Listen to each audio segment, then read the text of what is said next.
Miel, sigurado ka ba dyan sa sinasabi mo? Gusto mong itanan kita? Oo, Andres. Oo. Sinasagot na kita. Di ba sabi mo gusto mo ako? Na mahal mo ako? Kung ganun, itanan mo na ako. Ilayo mo na ako sa lugar na to. Bakit ba? May pinagtataguan ka ba dito, Miel? Saka ko na ipapaliwanag sa iyong lahat, Andres. Basta't ilayo mo muna ako dito. Mas maganda kung madadala mo ako sa malayong lugar. Kung kailangang tumawid pa tayo ng dagat. Tawid dagat pa? Miel, kinakabahan ako sa'yo. Masyado naman yatang pabigla-bigla itong gusto mo eh.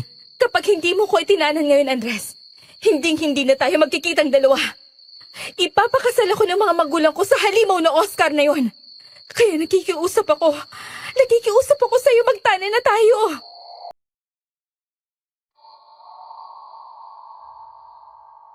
Naranasan niyo na bang magkagusto sa isang taong sa tingin mo ay mahirap abutin? Anong gagawin mo kung isang araw, magulat ka na lang na malaman mong ikaw pala ang pinipili niya dahil may kailangan siya sa'yo? Matutuwa ka ba o magdadalawang isip kahit yun na lang ang tsansa mo na makuha siya? Sa mga kapwa ko listeners dito sa Kwentong Takip Silim, pakilapag naman po ang mga sagot nyo sa comment section at babasahin po namin yan kung sakaling mapili ang kwentong ito. Magandang araw po sa inyong lahat. Tawagin niyo na lang po ako sa pangalang Andres. Isa lang po akong simpleng magsasaka noon sa tahimik naming probinsya sa Bicol. Mag-isa na lang ako sa buhay dahil binatilyo pa lang ako nang magkasunod na pumanaw ang mga magulang ko at naiwan sa akin ang sakahan ng tatay ko na hindi rin naman gaanong kalakihan. Sapat lang ang kinikita ko doon para mabuhay ko ang sarili ko. Noon, kontento naman ako sa sarili kong buhay, pero hindi ko may tatangging malungkot ang maging mag-isa. Kaya nga pinangarap ko talagang magkaroon ng masaya at sarili kong pamilya balang araw. At lalo pang tumindi ang pangarap kong iyon. Nang isang araw ay dumating sa lugar namin ang dalagang si Miel. Ang anak ng mag-asawang bagong may-ari ng malaking kuprahan sa aming baryo at siya ring pinakamagandang babaeng nakilala ko sa tanang buhay ko.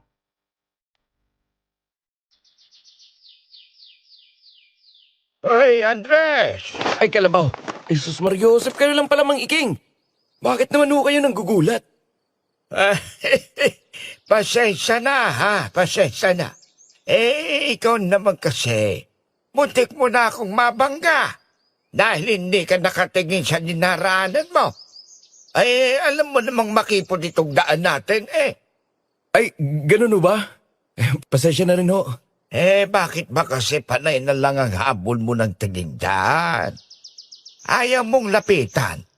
Aba, iho, hindi na uso ang patorpe-torpe ngayon. Ha? Mauunahan ka ng iba kung ganyan ka. Ho? Ano bang sinasabi ninyo, Mang Iking? Hindi ho ako nakatingin kay Miel, no? Iba ho yung tinitingnan ko. Shush! Alam mo, iho, matanda na ako. Hindi mo na ako mapagtataguan tungkol sa mga ganyang bagay. Ito lang ang may papayo ko sa'yo. Ngayon pa lang, pormahan mo na yung si Miel kung ayaw mong maunahan. Maunahan? Mang Iking naman. Parang hindi nyo ho nakita kung gaano karaming binata dito sa atin ang nanliligaw agad sa kanya. Kaya nga, makisali ka na. Ikaw talaga bata ko Oo, aba Andres, hindi ba't 29 anyos ka na? Ilang taon na lang mawawala ka na sa kalendaryo. Wala ka pa bang balak na mag-asawa? Hindi naman ho sa ganon. Kaya lang ho, hindi naman ako magugustuhan ni Miel At paano mo naman nalaman? Ay hindi mo pa nga sinusubukan kung ako ang tatanungin, alam ko, magugustuhan ka nun kapag nakilala ka niya ng lubos. Salamat ho, Mang Iking. Pero sa estado pa lang ho ng buhay namin. Ang laki na ng agwat naming dalawa. Malabo ho talaga yung sinasabi ninyo. Ay, sus. Wala yun sa ganon, Andres. Bakit? Masipag ka namang bata. Aba, gwapo ka rin naman kahit papaano. ay hindi ka lang marunong pumorma at magayos. Higit sa lahat, mabait ka, magalang, gentleman. Ikaw nga ang pinakamatino sa lahat ng binata rito sa lugar natin. Masyado nyo naman ho akong pinupuri, Mang Iking. Eh, dahil yun ang totoo. Alam mo, Andres, bata ka pa lang nasusubaybayan ko na ang paglaki mo. Hanga nga ako sa'yo Kaya gusto kong mapabuti ka. Makinig ka sa akin. Kung matalinong babae ang si Miel, alam kong magugustuhan ka niya. Dahil sa angking ganda ni Miel, pati na rin sa maayos na estado sa buhay, hindi pa man sila nagtatagal noon sa lugar namin, ay dinagsana siya ng maraming manliligaw. Talagang pinilahan siya ng mga kabinataan sa amin noon. Halos lahat naaakit sa ganda niya. At syempre, hindi rin ako nakaligtas doon.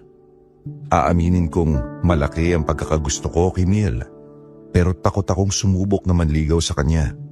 Dahil sa tingin ko, malabo namang sagutin niya ako. Pero dahil sa pag-uusap namin yun ni Mang Iking, nung isang beses na mahuli niya akong sinusundan ng tingin si Miel, parang kahit papano, bigla na lang nabuhayan ang loob ko. Naisip kong tama siya. Wala naman ka kung mawawala kung susubukan ko, hindi ba? Kaya naman simula noon, nagsimula na akong pumorma kay Miel. Naglakas akong lumapit at nakipagkilala sa kanya. Hanggang sa magkaroon na rin ako ng pagkakataong magpaalam sa kanya na liligawan ko siya. Grabe, Andres, ang sarap naman itong dala mong biko. Saan mo nabili to? Parang gusto ko rin mag-order Pati itong adobong atay na baon mo, ang sarap. Akong nagluto ng mga yan, Miel. Butit na gustuhan mo. Talaga? Nox, ang galing mo pala magluto Pwedeng-pwede ka na mag-asawa. Oh, bakit bigla ka nasamid dyan? Ayaw mo pa bang mag-asawa? Hoy, hindi ka na pabata, ha? Kasi Miel, Hindi kita maintindihan. Andres, ayusin mo nga yung pagsasalita mo. Paano kung sabihin ko sa'yong, ikaw ang gusto kong maging asawa, Miel? Aha? Miel, ang totoo niyan, nagpunta ako dito sa koprahan ninyo dahil gusto kong magpaalam sa'yo. Miel, gusto kitang ligawan. Andres, Alam ko namang suntok sa buwan tong gusto kong gawin. Ayos lang naman sa akin, Miel. Kahit hindi mo ako sagutin o gustuhin pabalik. Gusto lang talaga kitang ligawan. Para kahit papano, di man ako pala rin. Masabi ko pa rin sa sarili ko na ginawa kong lahat. Nang sa ganun, wala rin akong pagsisihan balang araw. Andres, ang totoo. Miel, Oscar? kanina ka pa namin hinahanap ng mama mo Nandito ka lang pala. Kasama tong... Teka, sino ka nga ulit, pare? Andres. Ako si Andres, pare. Ganun ba? Ako naman si Oscar, nobyo ni Miel. Anong nobyong pinagsasabi mo dyan, Oscar? Magtigil ka nga. O bakit? Hanggang ngayon ba naman, nagpapaka-hard to get ka pa rin, Miel? Kinausap ka ng mama mo, hindi ba? Ipapakasal niya tayo sa isa't isa. Sa ayaw man o sa gusto nating pareho. Kaya tanggapin mo na. Ah, talaga? Di kay mama ka magpakasal? Diyan ka na nga? Napailing na lang ako habang pinanonood kong mag-walkout noon si Miel. Ni hindi ko man lang nakuha ang sagot niya kung ayos lang ba sa kanyang manligaw ako. Pero kung sa bagay, pumayag man siya o hindi, manliligaw pa rin naman ako. Lalo na at dinig na dinig kong hindi naman pala niya gusto si Oscar, yung lalaking taga-kabilang bayan. Napilit nirereto sa kanya ng nanay niya. Naglakad na rin si Oscar noon para sundan si Miel. Pero bago siya tuluyang humakbang, ay hindi nakaligtas sa paningin kong ninisian niya pa ako. Napabuga na lang tuloy ako ng hangin. Dahil doon, nagpasya na rin akong umalis sa koprahan. Sa isip-isip ko noon, kung tinatangka niya akong bantaan, wala akong pakialam. May the best man win na lang. Ika nga nila, yun ang ginawa ko. Yun ang naging simula ng panliligaw ko kay Miel, na umabot din ng maraming buwan. Noong una, buong buo pa ang pag-asa kong kahit papano, baka sakali, na kapag nakilala niya pa ako ng lubos, ay magugustuhan niya rin ako at mapapansin ang malinis na intensyon ko. Araw-araw ko siyang pinupuntahan sa malaking kuprahan na pagmamay-ari ng mga magulang niya. Nagdadala ako ng mga lutong bahay na paborito niya. Minsan naman ay mga preskong prutas na pinipitas ko pa mula sa mga puno sa likod ng bahay ko. Sinisiguro kong palagi siyang mingiti sa mga labi sa tuwing magkausap kaming dalawa. Pero habang tumatagal ang panliligaw ko sa kanya, napapansin kong para bang walang pinupuntahan ang lahat ng pagsisikap ko sa panliligaw. Palaging nariyan si Oscar. Palagi silang magkasama at madalas ay nakikita ko na lang si Miel na umiiwas sa akin kapag nakabantay ang lalaking yon. Unti-unti na rin akong nawala ng pag-asa sa kanya. Naisip ko na baka hanggang doon na lang talaga ang papel ko sa buhay ni Miel. Ayos lang din naman sa akin, sabi ko nun sa sarili ko. At least, ginawa ko ang lahat ng makakaya ko at hindi na ako magkakaroon pa ng pagsisisi sa huli. Tanggap ko na sana na matatalo na ako sa laban at kailangan ko nang mag-move on. Pero, kung kailan malapit na akong sumuko at tuluyan ng palayain ang nararamdaman ko para kay Miel, doon naman siya biglang lumapit sa akin noon, isang gabi. Laking gulat po nang sabihin niya na gusto niya raw makipagtanan sa akin. Desperado siyang makaalis sa lugar namin dahil ipapakasal na raw siya ng mga magulang niya sa halimaw na si Oscar. Talagang hindi niya gusto ang lalaki para tawagin niya itong halimaw. Kahit na ang totoo ay magandang lalaki naman si Oscar kumpara sa akin. Talagang mukha siyang prinsipe. Huwag lang natin pag-usapan ang ugali niyang may pagka-arugante talaga at mayabang. Hindi ko man lubos na maintindihan ang nangyayari noon ay sinunod ko pa rin ang gusto ng babaeng mahal ko. Handa akong isugal ang lahat para sa kanya at ilayo siya sa kapahamakan.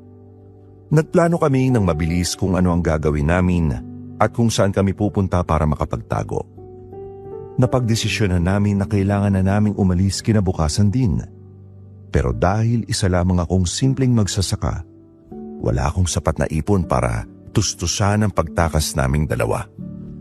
Kaya naman, mabigat man sa loob ko, naisip kong ibenta ang kaisa-isang ari-ariang napundar ng aking mga magulang. Ibinenta ko kay Mang Iking ang maliit kong sakahan para may magamit kaming perang panimula ni Miel sa bagong buhay namin. Mang Iking, sigurado na po ako sa naging desisyon ko ngayon. Ibinibenta ko na po sa inyo itong kaisa-isang sakahang iniwan ng tatay ko para sa akin. Alam ko pong masyadong biglaan ang paglapit ko sa inyo, pero kailangan ko lang po talaga ng malaking halaga ng pera ngayon din para sa isang napaka-importanting lakad. Ay, teka muna, Andres. Ay, huminga ka muna ng malalim. Sigurado ka ba talaga dyan sa sinasabi mong yan? Eh, pamana sa iyo ng mga magulang mo ang lupang ito bago sila pumanaw? Sila ang naghira para bungkalin at pagyamanin yan. May sayang naman kung ibibenta mo lang ng ganito kababa at mawawalan ka ng sariling hanap buhay dito sa probinsya natin. Opo, Mang Iking. Sigurado na po talaga ako sa gagawin ko. Buong gabi ko po itong pinag-isipan. At eto na pong nakikita kong tanging paraan. Napaka-importante po talaga ng paggagamitan ko ng pera at kailangan kong umalis agad. At saka, alam ko naman po na sa mabuting kamay mapupunta ito dahil kayo ang bibili. Kaya panatag ang loob kong aalagaan ninyo ang lupa at hindi mapapabayaan. Hindi tulad kapag sa ibang tao ko pa itong binenta. Sabihin mo nga sa akin. Dahil ba ito kay Miel, ha, Andres? Balita ko kasi sa buong bayan dyan ikakasal na raw siya sa ibang lalaki sa mga susunod na araw dahil sa kasunduan ng kanyang pamilya. Huwag mong sabihin may bala kayong gawin ng dalagang yaw. Abay mapapahamak lang kayong dalawa kapag gumawa kayo ng hakbang na labag sa gusto ng kanyang mga magulang. Alam mo namang maimpluwensya rin ang pamilya ng karibal mo, iho. Wala na po tayong magagawa doon, Mang Iging. Mahal na mahal ko po si Miel eh. At nangako ako sa kanya na ilalayo ko siya sa lalaking hindi naman niya gusto. Hindi ko po kaya makita siyang umiiyak at nagdurusa sa piling ni Oscar. Kaya ako na pong gagawa ng paraan para mailigtas siya. Kaya sana po, tulungan niyo na ako. Bilhin niyo na po ang sakahan. Kahit na medyo mababa ang presyo, basta makuha ko lang po ang halaga ngayon mismo para makapaganda na kami sa pag-alis namin. Ay, naiintindihan kita, Andres. Kilala kita mula pa nung bata ka. At alam kong malinis ang intensyon mo palagi. Kung yan talaga ang gusto mo, at buo na ang pasya mo para sa pag-ibig, ay sige. Halika. Kunin natin sa bahay ko ang pera at ibibigay ko sa iyo ang nararapat na halaga para hindi ka naman malugi sa naging bentahan natin. Pero mag-iingat ka lang sana kung saan ka man mapunta kasama ang nobya mo. Halagaan mo siya ng mabuti at mabuhay kayo ng matiwasay, ha? Maraming salamat po talaga, Mang Iging. Hindi ko po makakalimutan tong malaking tulong niyo sa akin habang buhay. Kayo na po sana bahala dito sa sakahan. Aalis na po ako mamaya para makapag-impake ng mga gamit dahil mahaba-haba pa po ang magiging biyahe namin mamayang gabi. Pagkakuha ko ng pera mula kay Mang Iking ay hindi na ako nag-aksaya pa ng oras. Inayos ko ang mga damit ko at ilang mahalagang gamit bago ako nakipagkita kay Miel sa napagkasunduan naming lugar ng gabing iyon. Madilim at tahimik ang buong paligid nang magkita kami sa labas ng baryo at ramdam ko ang matinding kaba sa bawat paghinga niya. Dinala ko siya sa isang malayong probinsya na hindi ko na eksaktong papangalanan pa kung saan, pero tawid dagat yun mula sa probinsya namin sa Bicol. Mahaba at sobrang nakakapagod ang naging biyahe naming dalawa. Sumakay kami ng lumang bus papunta sa Pantalan at mula doon ay sumakay naman kami sa isang pampasaherong barko na tatawid sa malawak na karagatan. Ilang oras kaming nakaupo sa malamig na bahagi ng barko habang hinahampas kami ng hangin at malalaking alon. Halos hindi kami nakatulog sa takot na baka may sumusunod sa amin at bigla na lang kaming pigilan ng mga tauhan ng mga magulang niya. Mahigpit ang hawak ni Miel sa kamay ko sa buong biyahe na para bang takot na takot siyang mawalay sa akin anumang oras. Nang makarating kami sa daungan ng bagong probinsya kinabukasan ng umaga, sumakay pa kami ng isa pang jeep at isa pang bus papunta sa pinakadulong bayan. Kaya inabot na kami ng dapit hapon sa biyahe. Iyon ang lugar kung saan nakatira ang natitira kong kamag-anak. Dinala ko siya sa bahay ni Tio Kadjo, ang kapatid sa ama ng yumao kong nanay.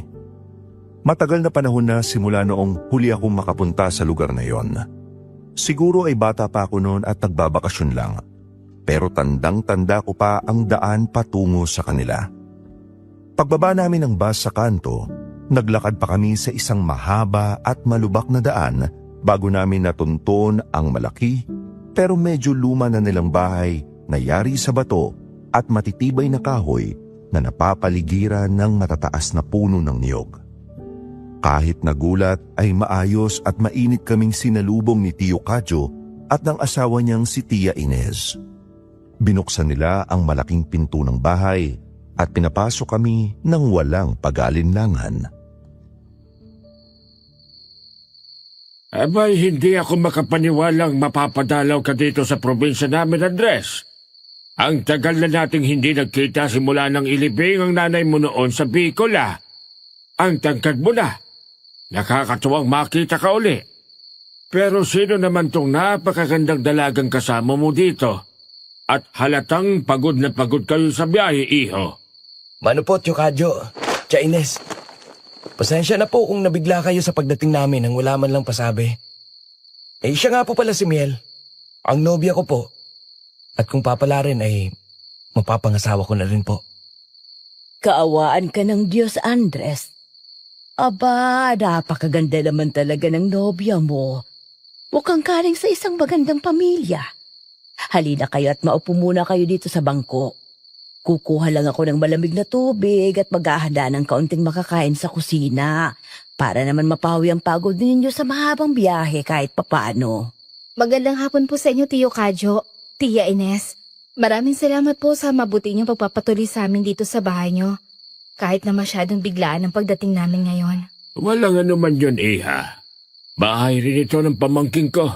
Kaya bukas palagi ang pintuan namin para sa inyo. Pero teka muna, Andres. Bakit parang balisa kayong dalawa? May dala kayong maraming bagahe. May problema ba sa pinanggalingan nyo sa probinsya nyo? At kinailangan nyong lumayo ng ganito?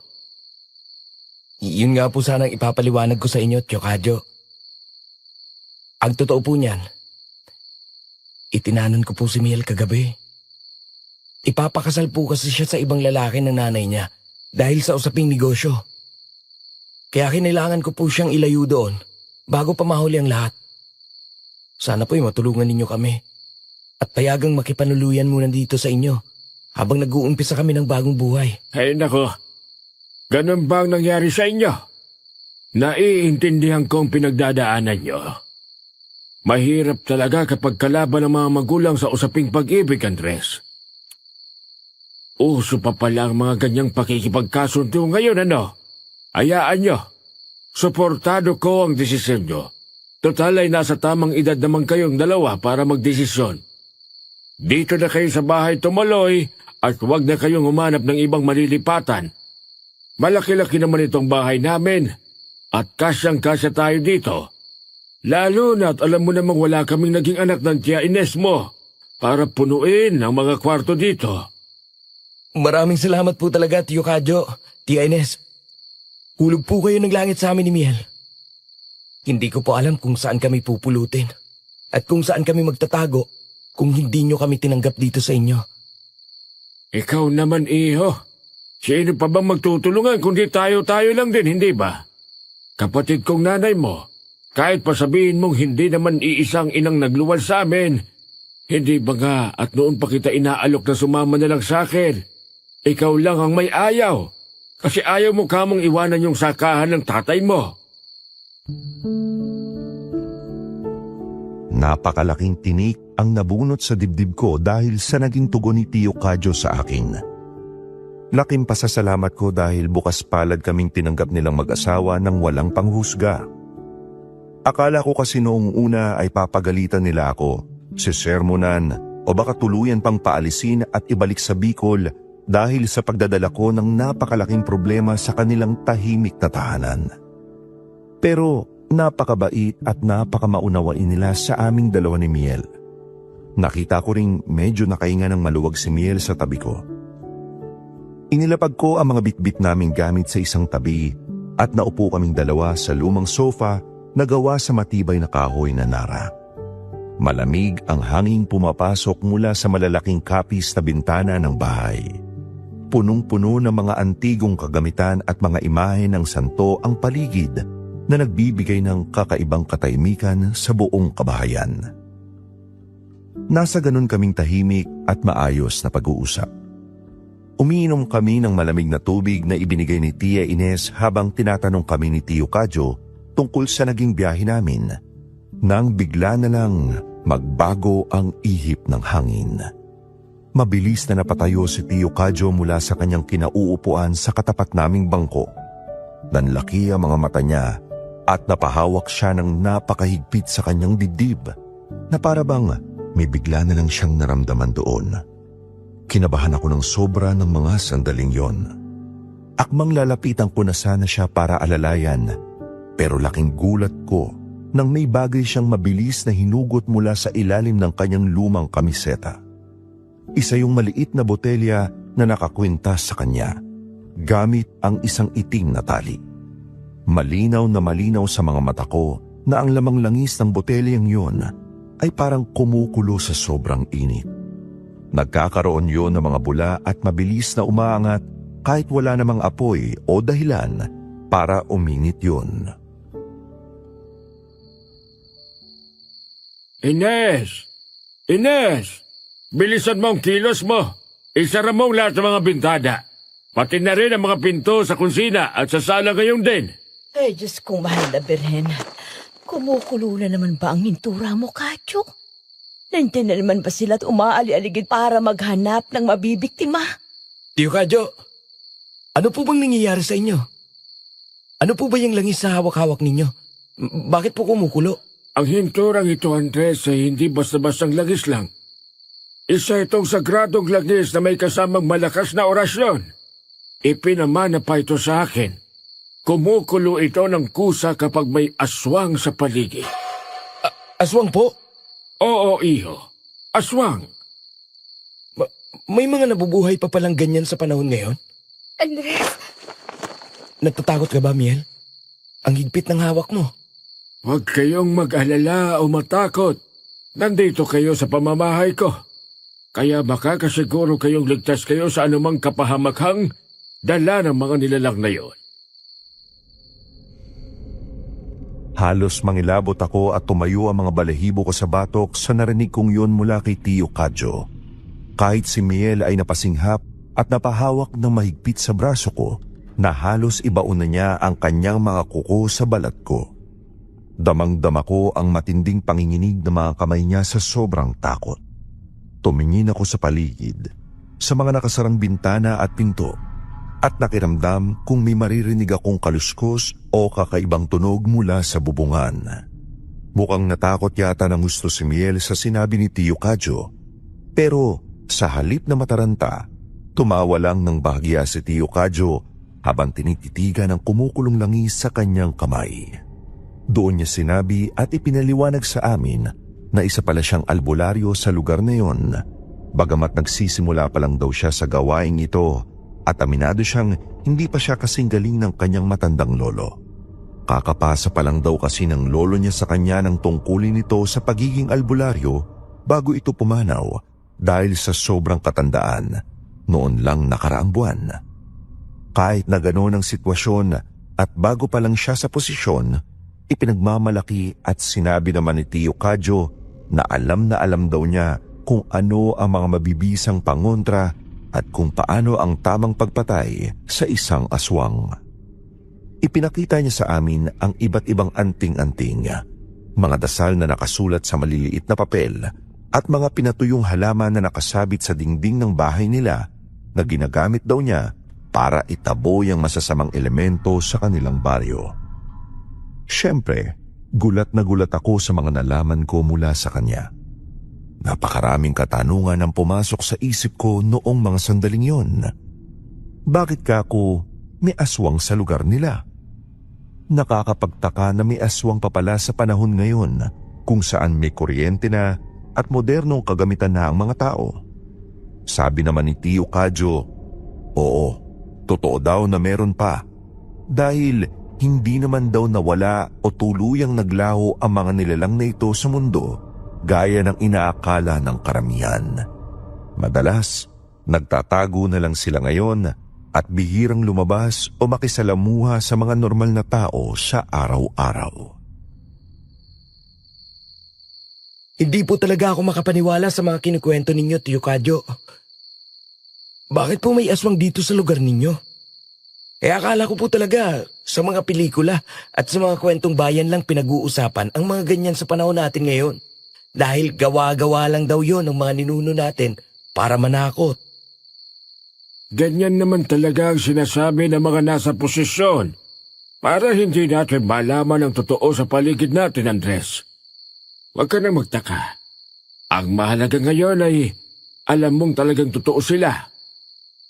Pero bakit po bigla yata silang nagpaparamdam ngayon sa paligid ng bahay ninyo? Kung nagtatago na po sila at hindi gaanong nakikisama sa mga normal na tao. Ganun talaga dito sa lugar namin, Andres. Tuwing sasapit ang panahon ng Kwaresma, nagiging napaka-aktibo nila. Kasi yun lang ang panahong lumalabas talaga ang mga aswang sa buong probinsya para maghanap ng maraming mga bibiktimahin at makakain. Grabe po palang nangyayari dito. Bakit tuwing Kwaresma lang po nila naisipang gumawa ng ganitong pag-atake, Tio Kadyo? Sa panahon kasing ito lang talagang kumakain ng tao ang mga aswang na nandito. Yun ang pabuya nila sa sarili nila. Para sa isang buong taong pagtitiis na puro karne at lamang loob lang ng mga hayop na katulad ng baboy at manok ang kinakain nila. Kinagawa raw yun ng mga aswang para hindi sila madaling mahuli o makilala ng mga tao sa komunidad bilang mga halimaw. Bukod doon, lumalakas daw kasi ang mga aswang kapag kumakain lang sila ng sariwang tao sa mismong panahon ng Kwaresma. Teka, Miel? Ayos ka lang ba? Parang namumutla ka yata. Ano kasi, Andres? Sumama kasi bigla ang pakiramdam ko. At parang nahihilo ako sa mga naririnig kong kwentuhan nyo. O baka napagod lang din ako sa biyahe. Pasensya na. Nako, kawawa naman ang batang ito. Talatang pagod na pagod pa sa malayong ibiniyahe ninyo. Namumutla ka na nga, iha. Ang mabuti pa hali kayo dito, Andres. Ituturo ko na sa inyo magiging kwarto ninyo para makapagpahinga na kayo ng maayos at makatulog ng mahaba. At saka na uli kayo magkwentuhan ng tiyo mo, ha? Sige po, Tia Ines. Susunod na po kami sa inyo paakyat. Maraming salamat po ulit sa lahat ng tulong ninyo at sa pagpapaliwanag. Tara na, Miel. Alalayan na kita. Papasok sa kwarto natin. Sa mga naging paliwanag at sinabi ni Tio Kadyo, kahit papano ay nakampante naman ang loob ko at nawala ang matinding kabako sa dibdib. Ligtas kami sa bahay na yon dahil nga marunong naman pala si Tio Kadyo pagdating sa paglaban at pagtataboy sa mga aswang na umaligid sa paligid. Ganon din sana ang inaasahan kong mararamdaman ni Miel, pero iba ang naging reaksyon niya. Napansin kong simula nang dumating kami kina Tio Kadyo at napag-usapan namin ang malalim na detalye tungkol sa aswang, naging sobrang tahimik na niya at halos hindi na nagsasalita. Inalalayan ko si Miel sa paglalakad at napansin kong malamig na malamig ang mga kamay niya. Naawa tuloy ako sa kanya. Hinayaan ko na lang muna siyang magpahinga sa malambot na kama. Sa mga sumunod na araw ng pananatili namin ni Miel kina Tio Kadyo, doon ko mas napansin ang naging sitwasyon ng baryo nila. Halos araw-araw ay ganoon ang nakikita naming dalawa sa baryo. Kapag may araw pa at maliwanag ang paligid, abalang-abala mga taga-baryo sa kanika nila mga gawain. Makikita mo silang mabilis na naglalakad sa kalsada, nag-iigib, nagsisibak ng kahoy, nagmamadaling mamili sa palengke, at pilit na tinatapos ang mga gawaing bahay. Pero kapag palubog na ang araw at magsisimula ng kumagat ang dilim, bigla na lang naglalaho ang mga tao sa labas. Nakapagsara na silang lahat ng mga bintana at pinto at nananatili na lang sa loob ng kanika nilang mga tahanan. Wala ka nang makikitang pakalat-kalat sa kalsada. Kahit pa mga alagang aso o pusa ay ipinapasok nila sa loob ng bakuran para walang maiwan sa labas. Nakakapanibago ang ganitong klaseng buhay, lalo na para sa akin na sanay sa lugar namin kung saan kahit gabi na ay may mga nagiinuman pa sa labas o nagkukwentuhan ng mga kapitbahay sa harap ng mga tindahan. Dito kina Tio Kadyo, kapag sumapit na ang ika-6 ng gabi, parang nagiging sementeryo ang buong paligid sa sobrang tahimik dahil wala nang kahit na sinong nagtatangkang lumabas. Tio Kadyo, napapansin ko lang po, masyadong nagmamadali ang mga tao dito sa inyo. Ang aga pa naman po, pero nagsasara na yung tindahan dyan sa kanto natin. Pati yung mga naglalarong bata kanina sa tapat, pilit na pinauwi agad ng mga nanay nila at isinara agad ang mga gate nila. Ganyan talaga ang buhay dito. Kapag panahon ng Kwaresma, Andres, hindi na bago sa amin ang ganitong tanawin taon-taon. Alam ng lahat na kapag nag-agaw na ang liwanag at dilim, nagsisimula na ring magsilabasa ng mga hindi dapat makita. Nakakatakot din po palang mamuhay dito. Ibig sabihin po ba niyan? Wala talagang lumalabas sa gabi? Kahit na may emergency o kailangang bilhin kahit ano, gaya ng gamot. May mga lumalabas din naman kung talagang kailangan o usapin ang buhay at kamatayan. Pero hindi sila naglalakad ng mag-isa. Palaging may kasama at palaging may mga dalang pangontra. kung wala kang dalang bawang, asin o anumang proteksyon, para mo na ring inialay ang sarili mo sa mga aswang na nag-aabang sa madilim na bahagi ng mga daraanan dito. Paano naman po yung mga naghahanap buhay sana sa gabi? Yung mga mangingisda po na kailangang pumalaot o mga nagtitinda ng balot sa kalsada? Tigil muna sila sa hanap buhay sa mga ganitong araw. Mas mahalagang buhay kaysa sa kikitain mong pera. Isa pa, wala rin namang bibili sa kanila dahil lahat ay nakakulong na sa loob ng bahay. Siguraduhin mo lang na nakasarap palagi ang bintana ninyo ni Miel sa kwarto bago tayo matulog, ha? Opo, Chukadyo. Sinisiguro ko po na nakakandado ang bintana namin bago pa magdilim. Hindi ko rin po hahayaang mapahamak si Miel habang nandito kami sa inyo. Kadyo, pumasok na kayo dito sa loob ni Andres. Lalamig na itong inihain kong hapunan natin sa lamesa. Tawagin mo na rin si Miel sa taas para makasabay na natin siyang kumain. Pinuntahan ko si Miel sa kwarto namin para tawagin siyang kumain ng hapunan sa ibaba. Tahimik lang kaming kumain noong gabing yun at napansin kong mukhang malalim pa rin ang iniisip niya kaya panay ang tingin niya sa malayo. Hindi na ako masyadong nagtanong o nangulit pa para hindi na siya ma-stress sa nararamdaman niya. Nang matapos kaming kumain, nagligpit na ako ng mga pinagkainan at tinulungan ko si Tia Ines na maghugas ng mga plato at kaldero sa lababo. Si Tio Kadyo naman ay naupo sa sala at inaayos ang maliliit na bote ng langis at mga nakabigkis na dahon at ugat na ginagamit niyang pangontra. Maya-maya pa, nakarinig kami ng sunod-sunod na katok mula sa pintuan sa harap. Napatingin kaming lahat doon dahil gabi na para may bumisita pa. Lumapit si Tio Kadyo at maingat na sumilip muna sa maliit na siwang ng bintana bago niya tuluyang binuksan ang pinto. Nakita namin ang isang matipunong lalaki na may dalang mahabang itak at may hawak na flashlight. May kasama pa siyang 2 lalaki sa likuran niya na may bitbit na mga mahabang sibat. Kapitan Hector, kayo pala. Napadaan kayo ng ganitong oras dito sa bahay namin. Tuloy muna kayo at maupo dito sa sala. Pasensya na sa panggagambala ko sa inyo ngayong gabi, Kadyo. Nagpapahinga na siguro kayo ng pamilya mo. At nakakaabala pa kami ng mga tanod sa inyo. Lalo na't may mga bisita pa pala kayo ngayon. Pamangkin ko itong si Andres. Galing pa sa probinsya namin sa Bicol. Kasama niya ang mapapakasawa niyang si Miel. Nandito sila para magbakasyon muna at umiwas sa gulo doon sa kanila. Ano bang maipaglilingkod ko sa inyo ngayong gabi, Kapitan? Ganun pa. Asa nga pala, pumunta ako dito para magtanong kung meron ka pa bang mga natitirang pangontrang pwedeng ibenta sa amin laban sa mga aswang na umaaligid dito sa atin. Gusto ko sanang bumili para madagdagan itong mga dala namin sa paglilibot. Meron pa naman ako dito, Kapitan. Kakatapos ko lang ding ayusin itong mga langis na may orasyon at yung mga pinatuyong buntot ng pagi. Bakit? Naubusan na ba yung mga kasama nating tanod sa pagruronda? Hindi naman sa nauubusan. Ang totoo niya, Kadyo, napansin namin ng mga tanod na parang mas nagiging agresibo na ang mga aswang ngayon kumpara noong mga nakaraang linggo. Kagabi lang, may muntik na silang makuhang bata sa kabilang kanto.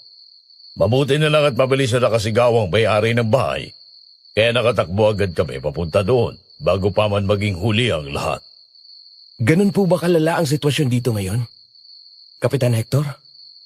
Nakakapasok po ba sila sa loob mismo ng mga bahay ng mga tao para mang-atake? Oo, iyo. Sinisira nila ang mga bubong na gawa sa nipa o yelo. Minsan naman ay ginagasgas nila ang mga pader hanggang sa makahanap sila ng butas na pwedeng pasukan. Napansin din namin na parang mas naging malalakas din sila ngayon. Hindi na sila basta-basta natatakot sa mga simpleng ilaw o sa dami naming nagro-ronda sa iisang lugar. Kaya pala kanina pa hindi mapakalitong hinturang nakasabit sa leeg ko, Kapitan. Nararamdaman kong marami silang paggala-gala ngayon dito sa baryo natin. Heto ang 3 bote ng lakis. Ipahid nyo yan sa mga armas nyo bago kayo magpatuloy sa pagroronda para masigurong masusugatan sila kapag tinamaan nyo sila mamaya. Maraming salamat dito, Kadyo. Heto ang bayad para sa mga bote ng langis. Malaking tulong ito para sa kaligtasan naming mga nagbabantay sa buong baryo. Mag-iingat kayo dito sa bahay ninyo at siguraduhin ninyong nakasara lahat ng mga pwedeng daanan o lusutan ng mga aswang bago kayo matulog. Salamat din, Kapitan. Makakaasa kayo na mahigpit ang mga kandado namin. Kayo rin, mag-iingat kayo sa paglilibot nyo sa mga kalye natin. Huwag kayong maghiwa-hiwalay ng mga kasama mo at mahirap na kapag naisahan kayo.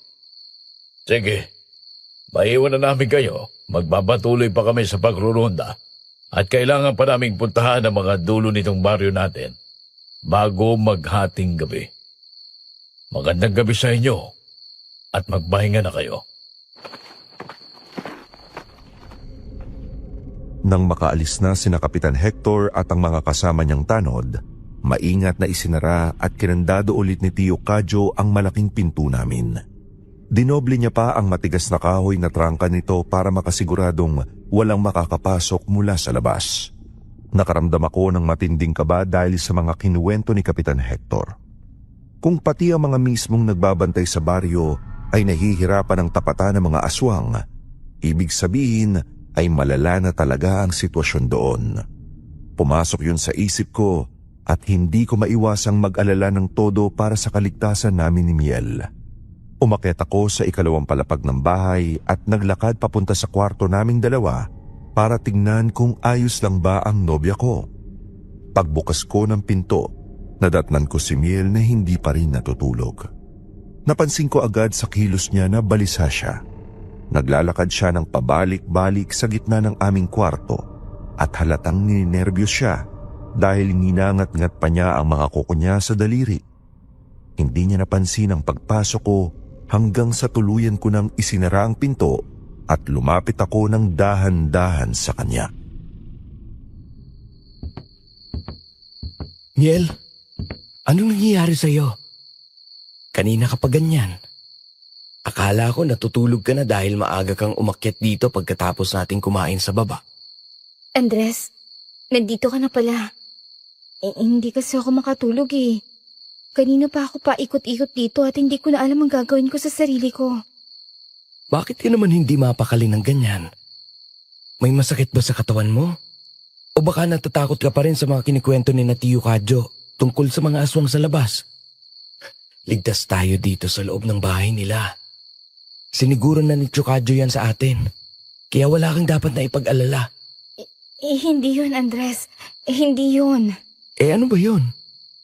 Sabihin mo sa akin para matulungan kita at nang gumaan na kahit papano yung pakiramdam mo.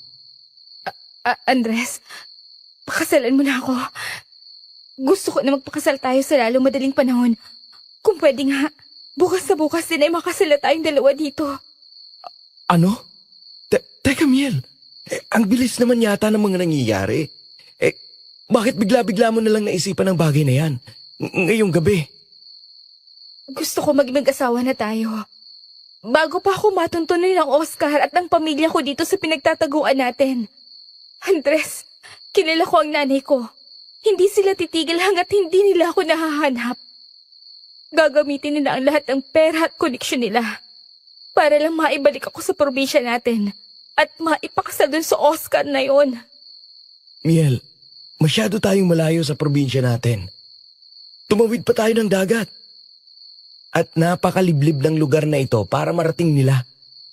Imposibleng mahanap nila tayo dito ng ganon kabilis. Hindi mo kilala ang impluwensya nila at ang kaya nilang gawin, Andres. Pakiusap, gawin na natin to. Kapag kasal na tayo, wala na silang magagawa sa akin.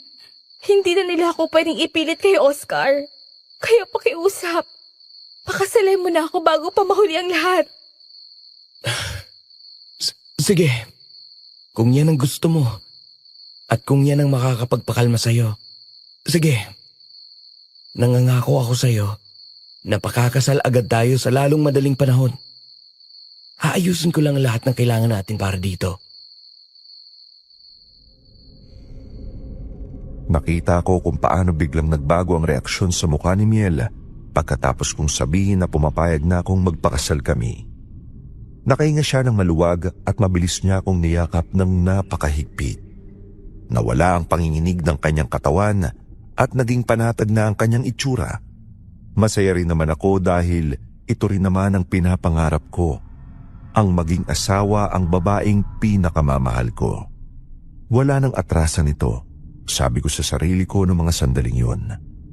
Kinabukasan, pagkagising namin, bumaba agad kami ni Miel sa kusina kung saan naghahanda na ng almusal sina Tia Ines habang umiinom naman ng mainit na kape si Tio Kadyo sa mesa. Napagpasyan kong ipaalam na agad sa kanila ang napag-usapan namin dalawa ni Miel kagabi. Gusto kong malaman kung ano ang magiging reaksyon nila at kung may maitutulong ba sila para mapabilis ang pagpapakasal namin dito sa lugar nila dahil alam kong maraming kailangang asikasuhin para maging opisyal ang lahat. Lumapit kaming dalawa ni Miel sa hapagkainan para kausapin sila ng masinsinan. Magandang umaga po sa inyong dalawa. Tio Kadyo, Tia Ines. Pwede po ba namin kayong maabala saglit? May gusto po sana kaming ipaalam sa inyo na napagkasundoan namin ni Miel kagabi bago kami matulog. Magandang umaga rin sa inyo mga anak. Walang problema. Tamang-tama at naghahain na rin naman ako ng almusal nating lahat. Ano ba yung mahalagang sasabihin ninyo at mukhang seryoso yata ang mga mukha niyong dalawa ngayon? Oo nga, Andres. May problema ba kayo?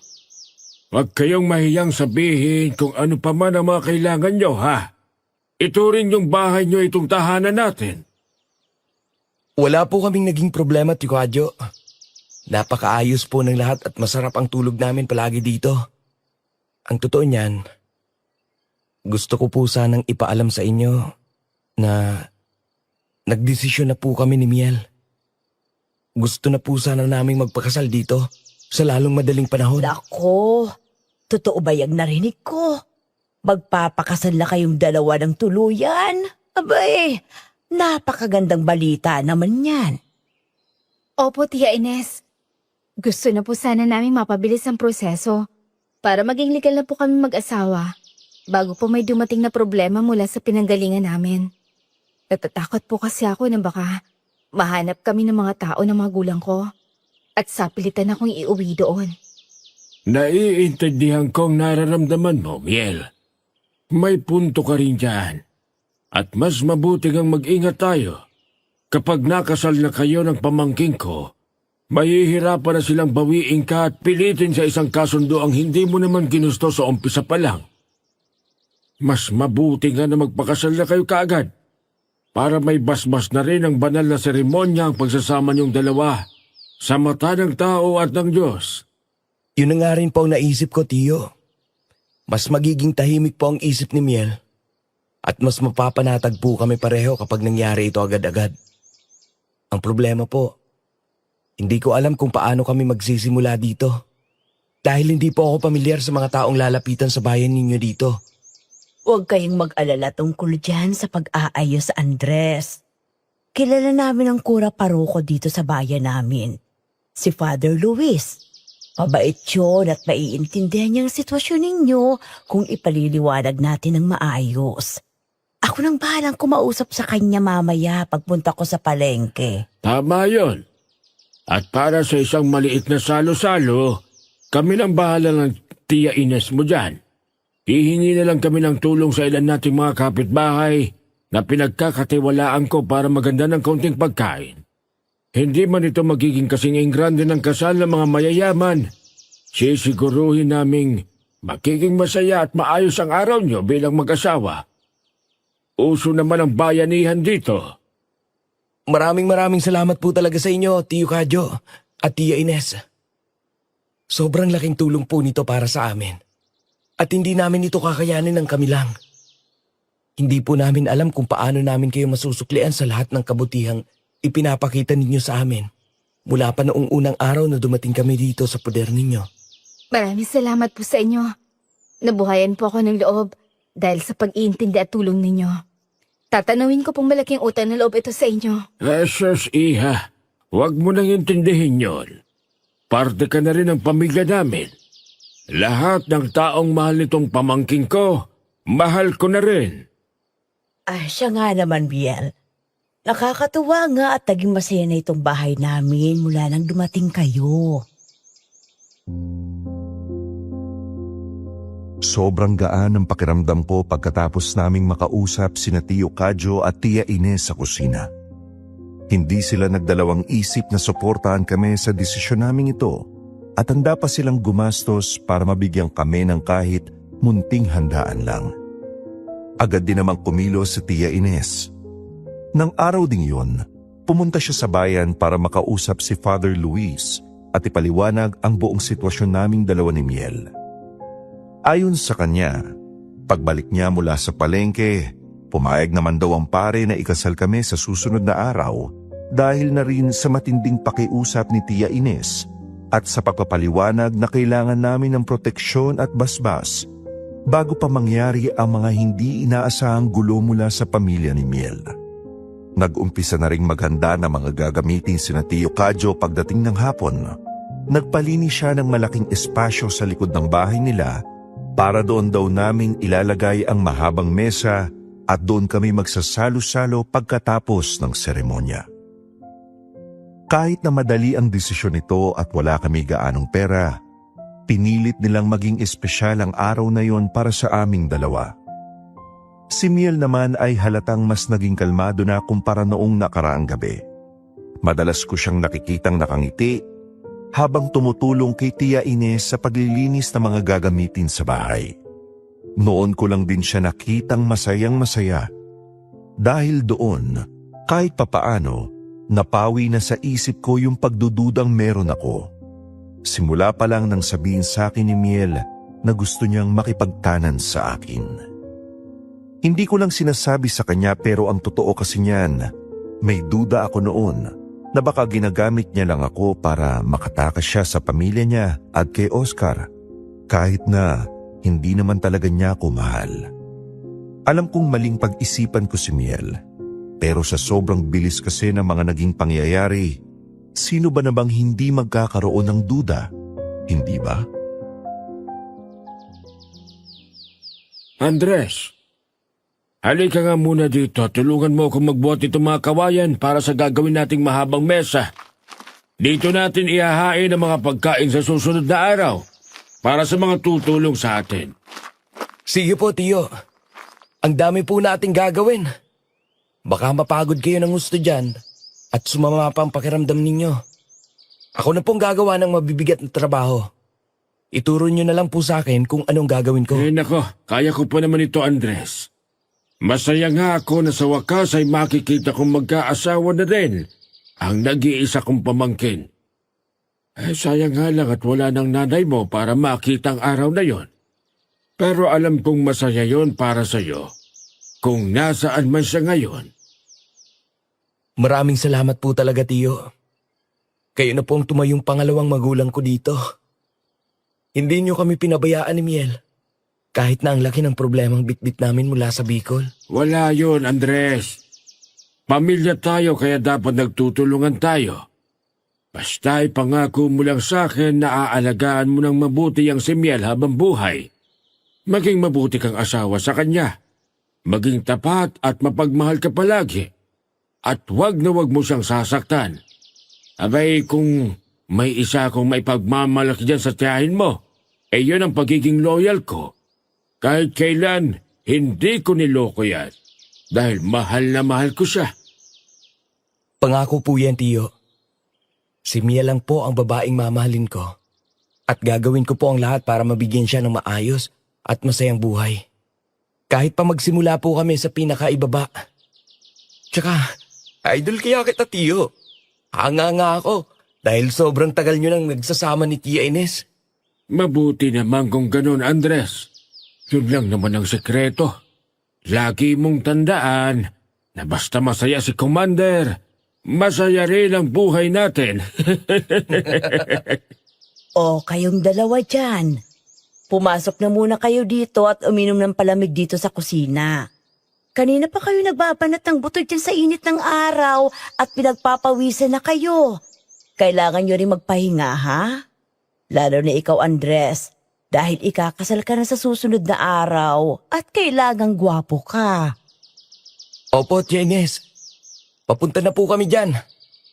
Tara na po, Tio Kadyo. At baka magalit na ang commander ninyo sa loob ng bahay natin.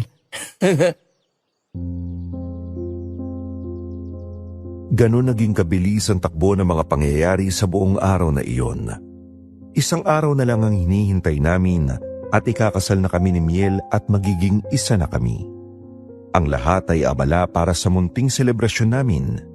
Nakikita ko ang kagalakan sa mata ng mga tiyahin na tiyuhin ko at pati na rin sa mukha ni Miel na minsan pang humarap sa akin ng may magandang ngiti bago kami matulog.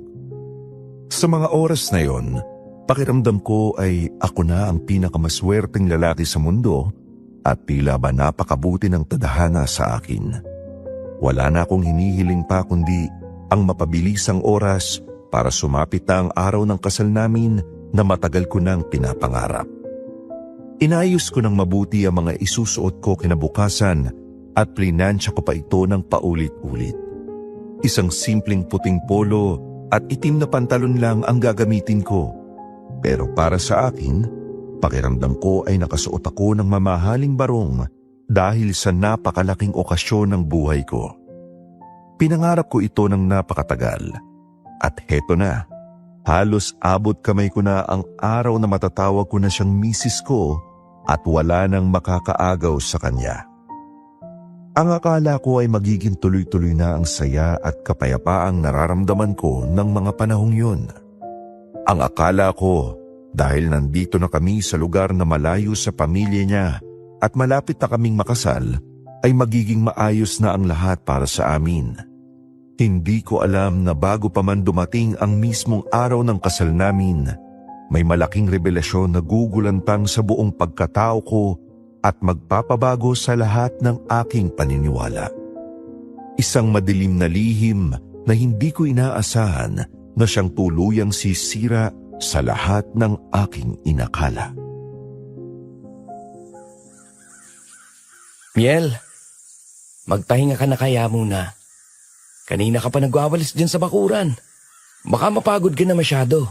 Ayos lang ako, Andres. Masaya nga akong tumutulong dito. Kesa nakaupo lang ako sa loob ng bahay. Bukas lang pinakahintay nating araw. Kaya dapat, siguraduhin malinis ang buong paligid. Pero pawis na pawis ka na sa ginagawa mo. Umupo ka na muna dyan sa gilid at ako nang tatapos niyan. O talaga? Masyado ka nag-aalala sa akin. Hindi naman ako maselan o mahina para mapagod agad. Masaya lang talaga ako, Andres. Masayang masaya ako na ikaw makakasama ko habang buhay. Sana nga, Miel. Sana nga'y mapasaya kita palagi kapag naging mag-asawa na tayong dalawa. Mapapasaya mo ako, Andres. Sigurado ako doon. Mahal na mahal kita. Tandaan mo yan palagi, ha? Wala nang ibang pwedeng sumira sa araw natin bukas. Mahal din kita, Miel. Sige na, pumasok ka na muna at uminom ng tubig doon sa kusina para naman mapreskuhan niyang pakiramdam mo. Ako nang bahala dito sa labas. Isang araw bago ang inaasam naming kasal ni Miel, abalang-abala ang lahat sa loob at labas ng bahay mula pa kaninang umaga. Si Tia Ines ay buong maghapong nasa kusina, naghahanda ng mga rekado at nag-aayos ng mga lulutuing handa para sa amin bukas.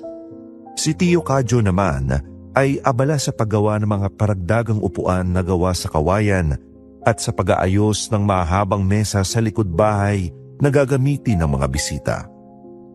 Pag-alis ni Miel para pumasok sa kusina, naiwan ako mag-isa habang hawak-hawak ang martilyo. Nakita ko ang mga ngiti niya at ang pagmamahal sa mga mata niya kanina.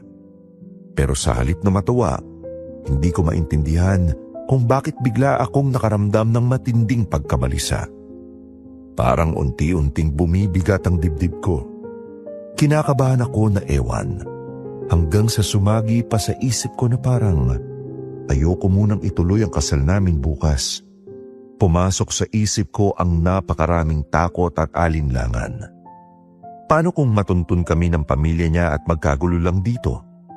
Paano kung hindi siya sanay sa ganitong klaseng buhay at naghirap lang siya sa piling ko dahil wala naman akong maipagmamalaking yaman gaya ng kinasanayan niya? Paano kung nagmamadali lang kami ng sobra at hindi pa talaga kami handa? Bawat katanungang yun ay nagpapahina ng loob ko at nagpapalamig sa mga kamay ko. Gusto kong tumakbo, gusto kong umurong.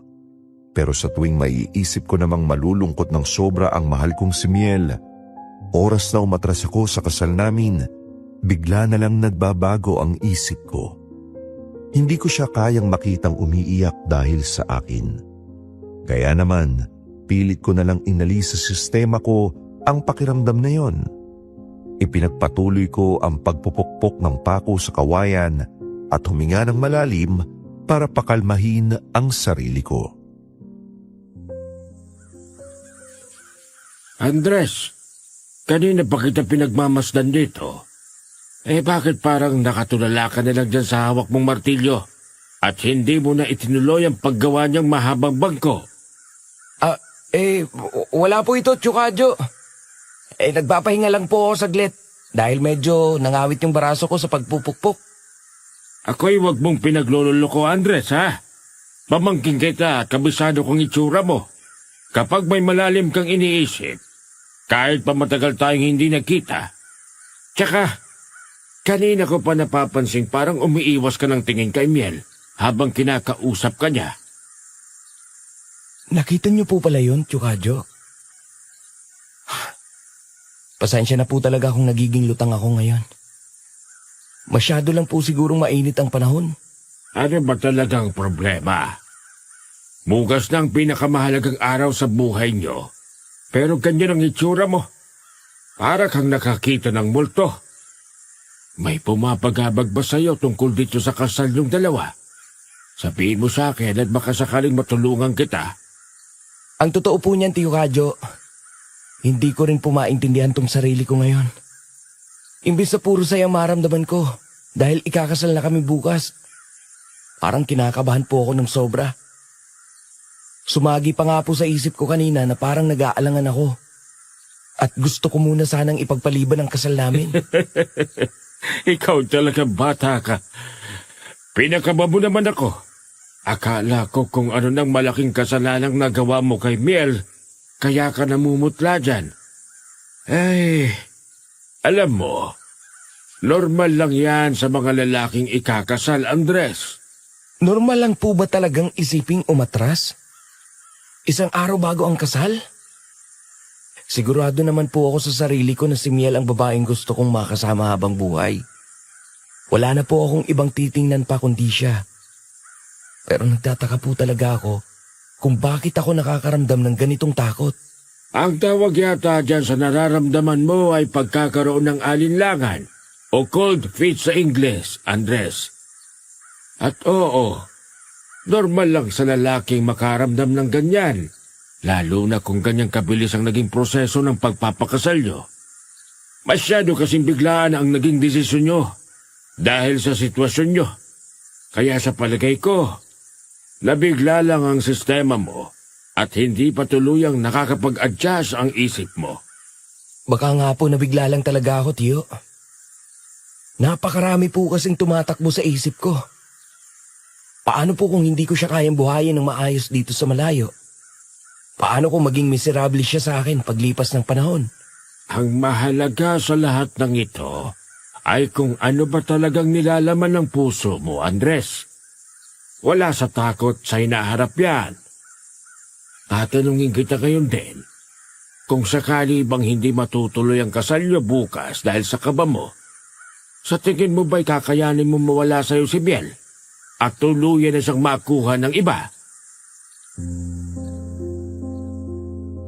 Doon biglang natigilan at tatauan ang buong pagkatao ko dahil sa mismong tanong na yon ni Tiyo Kadyo. Iisipin ko pa lang na magkakahiwalay kami ni Miel at babalik siya sa probinsya namin para ipakasal ng sapilitan sa Oscar na yon, pakiramdam ko ay pinipiga na ang dibdib ko sa sobrang sakit. Parang hindi ko kayang huminga kung wala siya sa tabi ko. Sa halip na matakot ako sa hinaharap, mas naramdaman ko ang matinding pangangailangang protektahan siya at angkinin siya bilang asawa ko anuman ang mangyari. Doon ko napagtantong mas mahalaga pa rin talaga si Miel para sa akin, higit pa sa kahit na anong kaba, takot o ano pa mang gulong emosyong nararamdaman ko ngayon.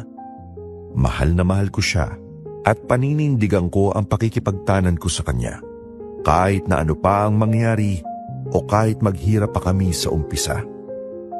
Nakahinga ako ng maluwag dahil naglaho na parang bula mga pagdududa sa isip ko. Nalinawan ako ng gusto at nabigyan ako ng panibagong lakas ng loob para harapin ang kasal namin bukas. Hindi ko po kakayanin, Tio Kadyo.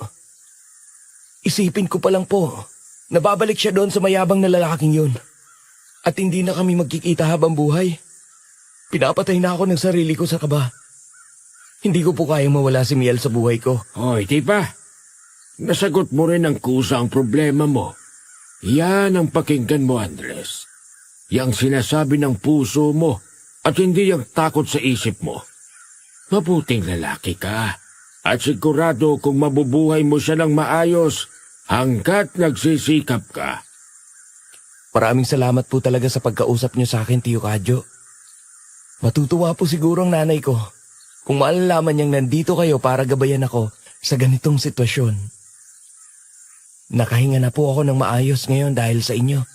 Walang anuman, Andres. Basta ba ipangako mo na itutuloy mo yan bukas at huwag na huwag kang tatakbo kapag kaharap niyo na si Father Luis. Kundi ako mismo hahataw sa'yo nitong martilyo para matauhan ko ulit, ha? Opo, Tio Kadyo. Hindi po ako aatras. Buong-buo na po ang loob kong pakasalan si Miel. Bukas na bukas din. Teka po, Tio Kadyo. Narinig niyo po ba yon? Parang atungal ng isang malaking hayop. Galing dun sa direksyon ng kakahuyan sa likod natin, ah. Oo, narinig ko rin yun. May mga aswang sa paligid natin ngayon. At mukhang napakalapit lang nila dito sa bakuran natin. Mga aswang po? Pero mag-aalas 6 pa lang po ng hapon, Tio Kadyo. Maaga pa po para dumalaw ang mga yan dito sa baryo. Hindi ba? Kadalasan po kasi, nakwento nyo sa akin na nagpaparamdam lang sila pagsapit na ng alas 8 pataas ng gabi. Tama ka dyan sa sinabi mo, Andres. Sadyang maaga lang talagang magkulong sa bahay ang mga taga rito sa baryo natin para nga maiwasan nila ang mga ganitong sirkumstansya kung saan maaga pa lang ay umaatake ng mga aswang na yan. May mga pagkakataon kasi talagang nambibigla sila para makakuha sila ng mas maraming biktima. Lalo na yung mga nasa labas pa at pauwi pa lang ng bahay. Ganun po talaga sila, Katuso. Masyado na silang namimirwisyo dito. Kaya mabuti pa pumasok ka na sa loob ng bahay ngayon din, Andres. Ako nang bahala dito sa labas. Paano naman po kayo dito sa likod bahay? Hindi po ba delikado na maiwan kayo dito ng mag-isa? Habang nakapaligid sila. Magsasaboy lang ako ng abo ng palaspa sa may halong asin sa paligid ng bahay natin. Bilang dagdag pangontra sa mga aswang na umaaligid sa bakuran. Kailangan natin masigurong hindi sila makakatawid sa linya. Ay sige na, pumasok ka na. At isara mo ang pinto. Huwag kang mag-alala sa akin. Hindi na ako nagmatigas pa at mabilis na ako naglakad papasok sa loob ng bahay. Pagsarado ko ng pinto sa likod, ay agad kong ibinaba ang makapal na kahoy na trangka para masigurong walang anumang puwersang makakabukas nito mula sa labas. Si Tio Kadyo naman ay sigurado akong doon sa pinto sa unahan dadaan mamaya dahil iikot pa yon sa buong bakuran. Pagpasok ko mismo sa kusina at sala, napansin ko agad ang makapal na usok na pumapalibot sa buong kabahayan. Kumakalat ang isang napakatapang na amoy na nakakahilo ng kaunti. Nakita ko naman sa gitna ng sala si Tia Ines na saktong nagpapausok pala ng insenso. May hawak siyang isang lumang bao ng niyog na may nagbabagang uling sa loob at nakalagay sa isang palayok. Patuloy siyang naguhulog ng mga sangkap doon na lumilikha ng matapang na usok sa buong bahay. Kakaiba yung insensong ginagamit niya kumpara noong nakaraang araw. Bukod sa mga sanga at pinatuyong dagta ng kamangyan, nakikita kong hinaluan din yun ni Tia Ines ng itim na asin. Kumuha rin siya mula sa isang supot na mga tuyong balat ng bawang at isinama niya ito sa baga. Pumapasok at nanunuot tuloy sa ilong ko ang tapang ng amoy. Lumapit ako sa kanya at pinanood ang ginagawa niyang pag-iikot sa mga sulok ng bahay habang patuloy naming naririnig sa labas ang kaluskos at atungal mula sa mga aswang. Tia Ines, siguradong nakakandado na po yung pinto natin sa likod. Maayos na po palang mga bintana dito sa sala. Yung sa mga kwarto po sa itaas, nakasara na po ba? Oo, Andres. Kanina pa nakasara lahat ng bintana simula ng dumilim ang langit. Nasa na bang Tio Kadyo mo? Bakit hindi mo pa kasabay na pumasok dito sa loob? Naiwan po siya sa labas, Tia Ines. Magsasaboy daw po muna siya ng abo at asin dyan sa bakuran para hindi makapasok yung mga aswang na umaatungal dun sa kakahuyan Ay, natin. nako. Ang matandang yung talaga, oo. Palaging nagpapakabayani sa labas. Sigurado ako marami na namang nakaabang dyan sa paligid natin na gustong sumalisi. Napansin ko po na kakaiba yata ang amoy ng insenso ninyo ngayon, Tia Ines. Mas mabisa daw kasi ang insenso laban sa mga aswang kapag hinahaluan ng mga ganitong sangkap. Kaya po pala nangangating ilong ko kapag nalalanghap ko ng malapitan. Ayaw po ba ng mga aswang sa amoy ng itim na asin at bawang? Ayaw na ayaw nila, Andres. Nasusunog ang mga baga nila kapag nilalanghap nila ang ganitong usok. Ay, alam mo kasi, hindi ko talaga maintindihan kung bakit parang itong mga nakaraang araw mas pinupuntirya ng mga aswang na palibutan itong bahay natin gabi-gabi. Baka po natunugan nila na may mga bagong dayo dito sa inyo, Tia Ines. Baka po naamoy nila kami ni Miel. Hindi naman ganun yon. Kadalasan kasi, namimili sila ng target. Ang madalas nilang puntiryahin ay yung mga bahay na may nakatirang buntis o kaya naman may malubhang sakit. Wala namang buntis o may sakit na tao nakatira kasama natin. Nakapagtataka talaga kung bakit palagi silang nandito sa atin kumpara sa ibang kapitbahay. Dahil hindi naman dugo ng buntis o may sakit ang pinunta nila dito, Ines. Malabang ay natunugan ng mga aswang sa akin na nanggagaling ang mga pangondrang ginagamit ng mga tanod sa pagroronda. Kaya nagagalit sa akin ang mga yan. Ay, Diyos ko, Kaadyo.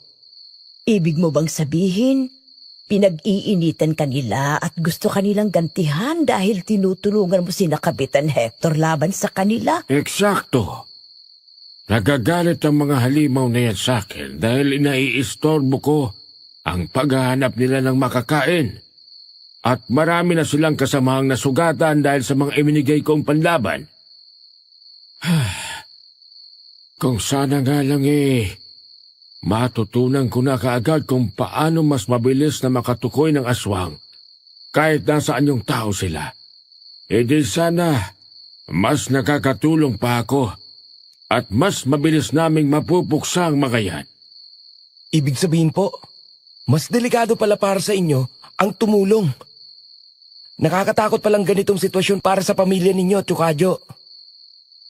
Ganyan talaga ang buhay ng pagiging isang albularyo, Andres.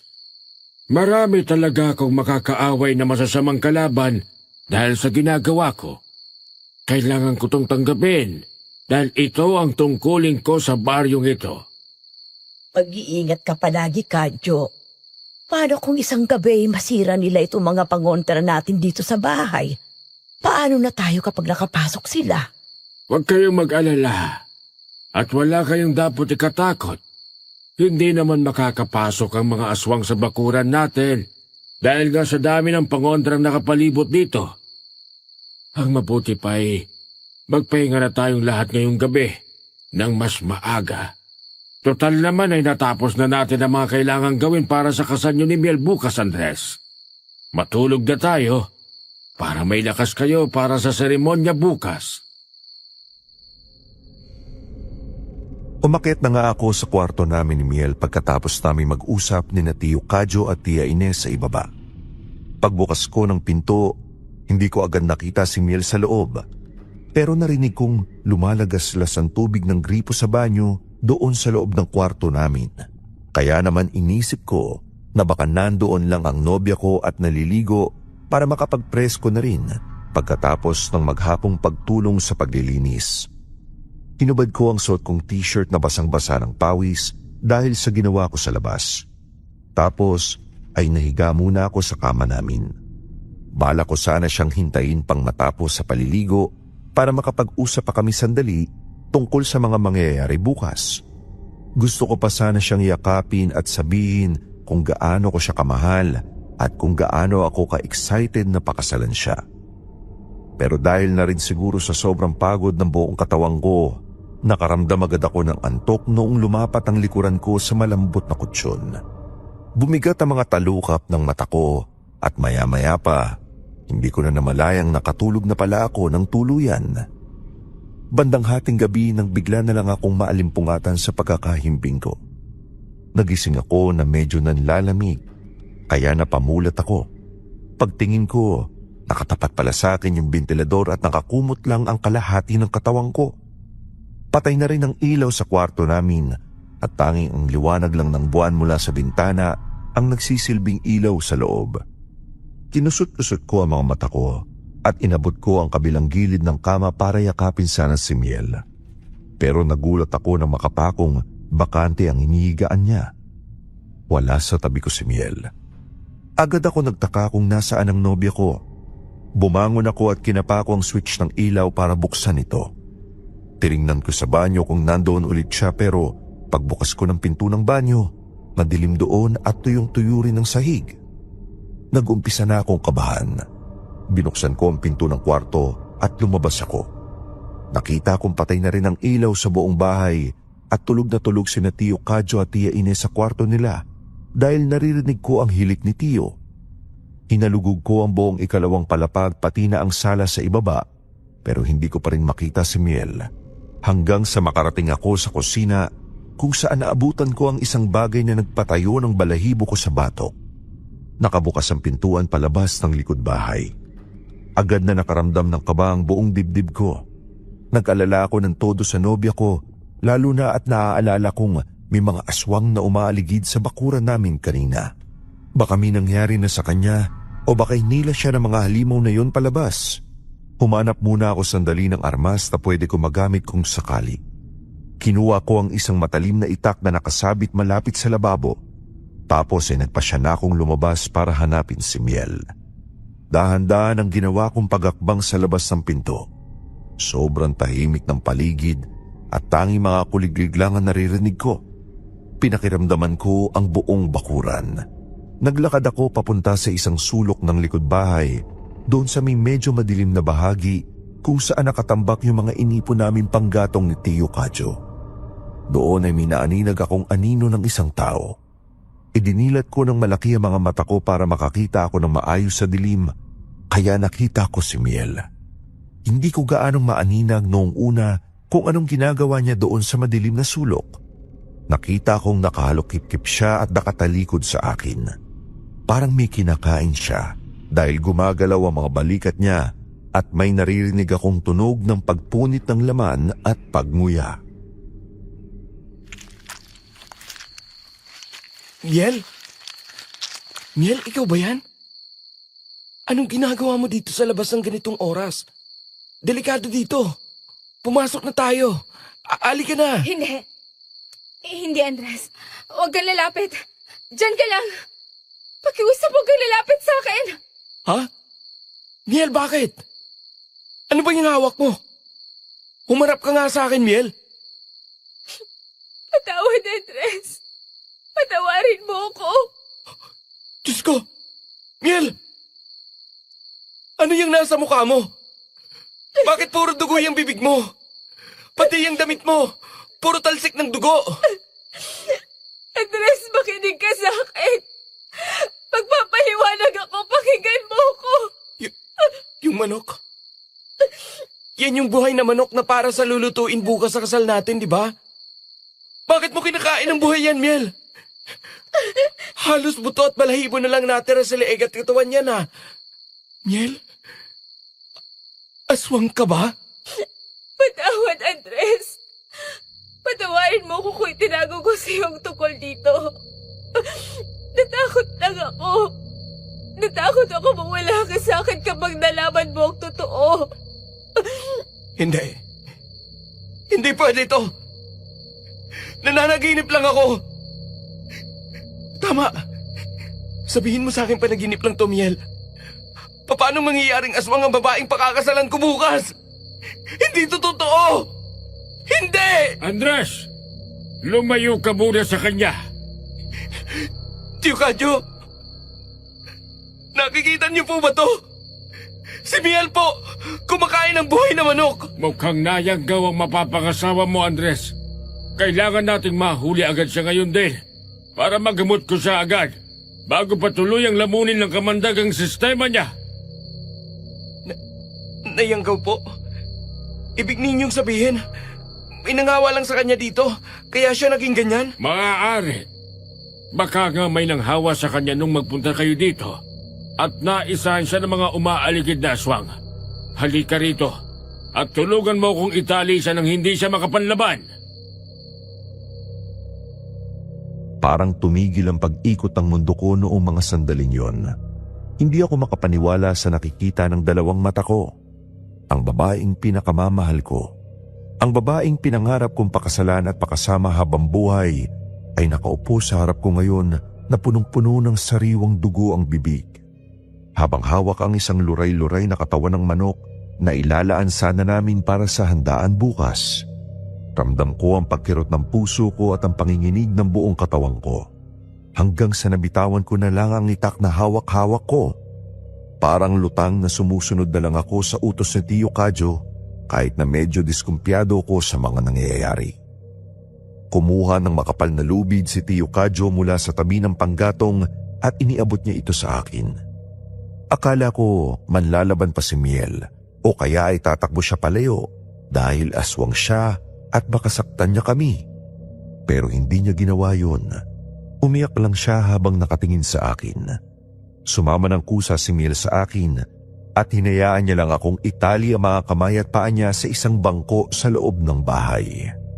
Habang itinatali ko siya, hindi ko mapigilang mapaluha dahil nararamdaman ko pa rin ang init na mga kamay niya at naaamoy ko ang matapang na amoy ng sariwang dugo sa bibig niya. Pagkatapos ko siyang matali, mabilis na nagsimulang maganda si Tio Kadyo ng mga pangontra. Mga bote ng langis, itim na asin, bawang at isang palayok na gagamitin sana niya para panggamot daw kay Miel. Nakita kong natataranta si Tio Kadyo dahil baka raw hindi na maibalik sa normal ang nobya ko kapag nagtagal pa.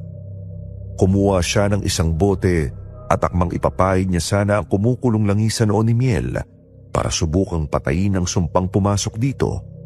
Pero bigla itong pinigilan ni Miel habang patuloy pa rin sa pag-iyak ang dalaga. Umiling-iling si Miel. Pinigilan niya si Tio Kadyo sa ginagawa nito. Tio Kadyo, tama na po yan. Huwag niyo na pong ituloy yan. Dahil masasayang lang po ang ginagawa niyo. Hindi po yan ang kailangan para gumaling ako. Anong pinagsasabi mo dyan, Miel? Kailangan kitang gamutin bago ka patuluyang maging halimaw. Kapag hindi natin ilagapan to, tuluyan ka nang maghahanap ng laman ng tao. Wala po kayong magagawa para sa akin. Hindi po ito basta magagamot ng mga halamang gamot o orasyon. Si Andres lang po makakatulong sa akin. Anong sinasabi mo dyan, Miel? Magtiwala ka sa tiyo ko. Kaya niya yung tanggalin sa katawan mo. Hindi ba't nahawaan ka lang pagdating natin dito? Gagamutin ka ni Tio Kadyo. Magiging maayos ang lahat. Ilalaban kita. Hindi simpleng pangyayanggaw ang nangyari sa akin, Andres. Walang kumagat o naghawa sa akin pagdating natin dito kina Tio Kadyo. Kung hindi ka nayanggaw dito, ibig mong sabihin, dala mo na ang sumpa na yan bago pa kayo tumawid ng dagat at pumunta rito sa probinsya namin. Opo. Hindi lang ako kayo naging aswang, Andres. Bago pa man tayo magkakilala dun sa Bicol, isa na akong aswang. Isinumpa na ako doon, Papa. Hindi kita maintindihan, Miel. Paano aswang ka na bago pa man tayo magkakilala? Pamilya kayo na may-ari ng kuprahan doon. Paano nangyari yun? Yung pamilya ko, Andres. Mahirap lang talaga kami noon. Ibang-iba sa nakita at kinagisnan mong buhay ko. Hanggang sa makilala ng nanay at tatay ko ang pamilya ni na Oscar. Ano ba to, Miel? Naguguluhan ako. Oo, Andres. Mag-aaswang ang pamilya ni Oscar. Hinulok nila ang pamilya ko ng yaman at magandang buhay. Kapalit ko. Ibig mong sabihin, ibinenta ka ng sarili mong mga magulang sa pamilya ng mga aswang para makabayad sa mga utang nila at makaahon sa hirap? Halos gumuho ang mundo ko sa mga nalaman ko mula sa mismong bibig ni Miel. Nanlambot ang mga tuhod ko at napakapit na lang ako sa kawayang mesa namin dahil hindi ko na kayang tumayo ng diretsyo. Ang bigat-bigat ng nararamdaman ko. Hindi ko lubos maisip na ang babaeng itinuturing kong pinakamaganda at pinakamabait sa lahat ay may itinatagong ganito kadilim na lihim sa pagkatao niya. Doon ay pinaliwanag ni Miel ang lahat-lahat. Ang lihim tungkol sa totoong estado ng pamilya niya, ang kasunduan at kung bakit ganito na ang kanyang buong pagkatao. Habang nagsasalita siya, patuloy sa pag-agos sa mga luha niya at kitang-kita ko sa mga mata niya ang matinding pagsisisi at hirap na pinagdadaanan niya ng mag-isa sa napakahabang panahon. Ikinuwento niya na noon daw ay mahirap lang talaga ang pamilya nila. Baon sila sa utang at minsan ay wala pang makain. Siya ang ibinayad ng mga magulang niya sa pagkakautang nila sa pamilya ni na Oscar. Ginamit siya bilang kabayaran para sa pera at ginhawa. Labag kay Miel ang lahat ng tungkol sa kasunduang yon. Umiyak siya at nagmakaawa sa mga magulang niya pero wala na siyang nagawa. Isang araw naramdaman na lang niyang unti-unti nang may nagbabago sa katawan niya. Nagugutom siya sa mga bagay na hindi dapat kinakain ng normal na tao. Unti-unti na siyang naging ganap na aswang.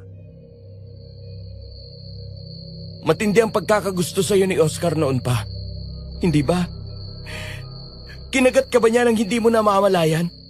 Dahil ganun ang naisip niyang paraan para makuha ka. Hindi niya ako kinagat, Andres. Iba ang ginawa nila para tuluyan ako mapunta sa kanila. Hinuhaan na pala ako ng pagkaaswang ni na Oscar noon pa man. Paano nila ginawa yun sa'yo? Nang hindi mo nalalaman, Iha, gumamit ba sila ng itim na mahika? Sa pamamagitan po ng mga pagkain, Tio Kadyo. Ang nanay ko mismo, siyang nagpapakain sa akin ng mga pagkain may kamandag ni Oscar. Kaya naging aswang ako na wala akong kaalam-alam. Diyos ko, ang nanay mo. Bakit gagawin ng isang ina yun sa sarili niyang anak? Dahil gusto nila masigurong hindi ako makakatakas kay Oscar at makakabayad sila sa utang. Hinahaluan ng nanay ko ng dugo at kung ano-anong itim na liki ng mga paborito kong pagkain araw-araw. Hanggang sa tuluyan ng masakop ng pagiging aswang ang buong katawan ko. Wala akong nagawa, Andres. Napakasama nila. Mga wala silang puso para gawin yun sa'yo. Nang malaman ko kung ano ang ginagawa ng mga magulang ko, huli na ang lahat para sa akin, Andres. Tuluyan na ako naging aswang at nakatagda na ang kasalaman ni Oscar dahil magkauri na kami. Kaya pala ganito na lang kalalang epekto sa'yo. Dahil isinubo mo na ng kusa ang sumpa kahit hindi mo alam.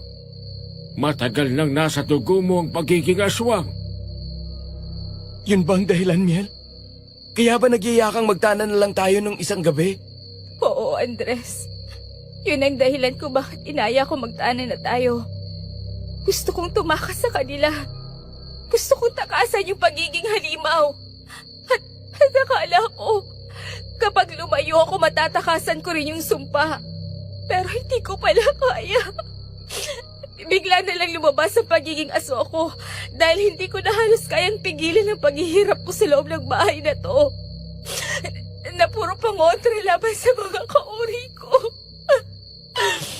Patawarin mo ko, Andres.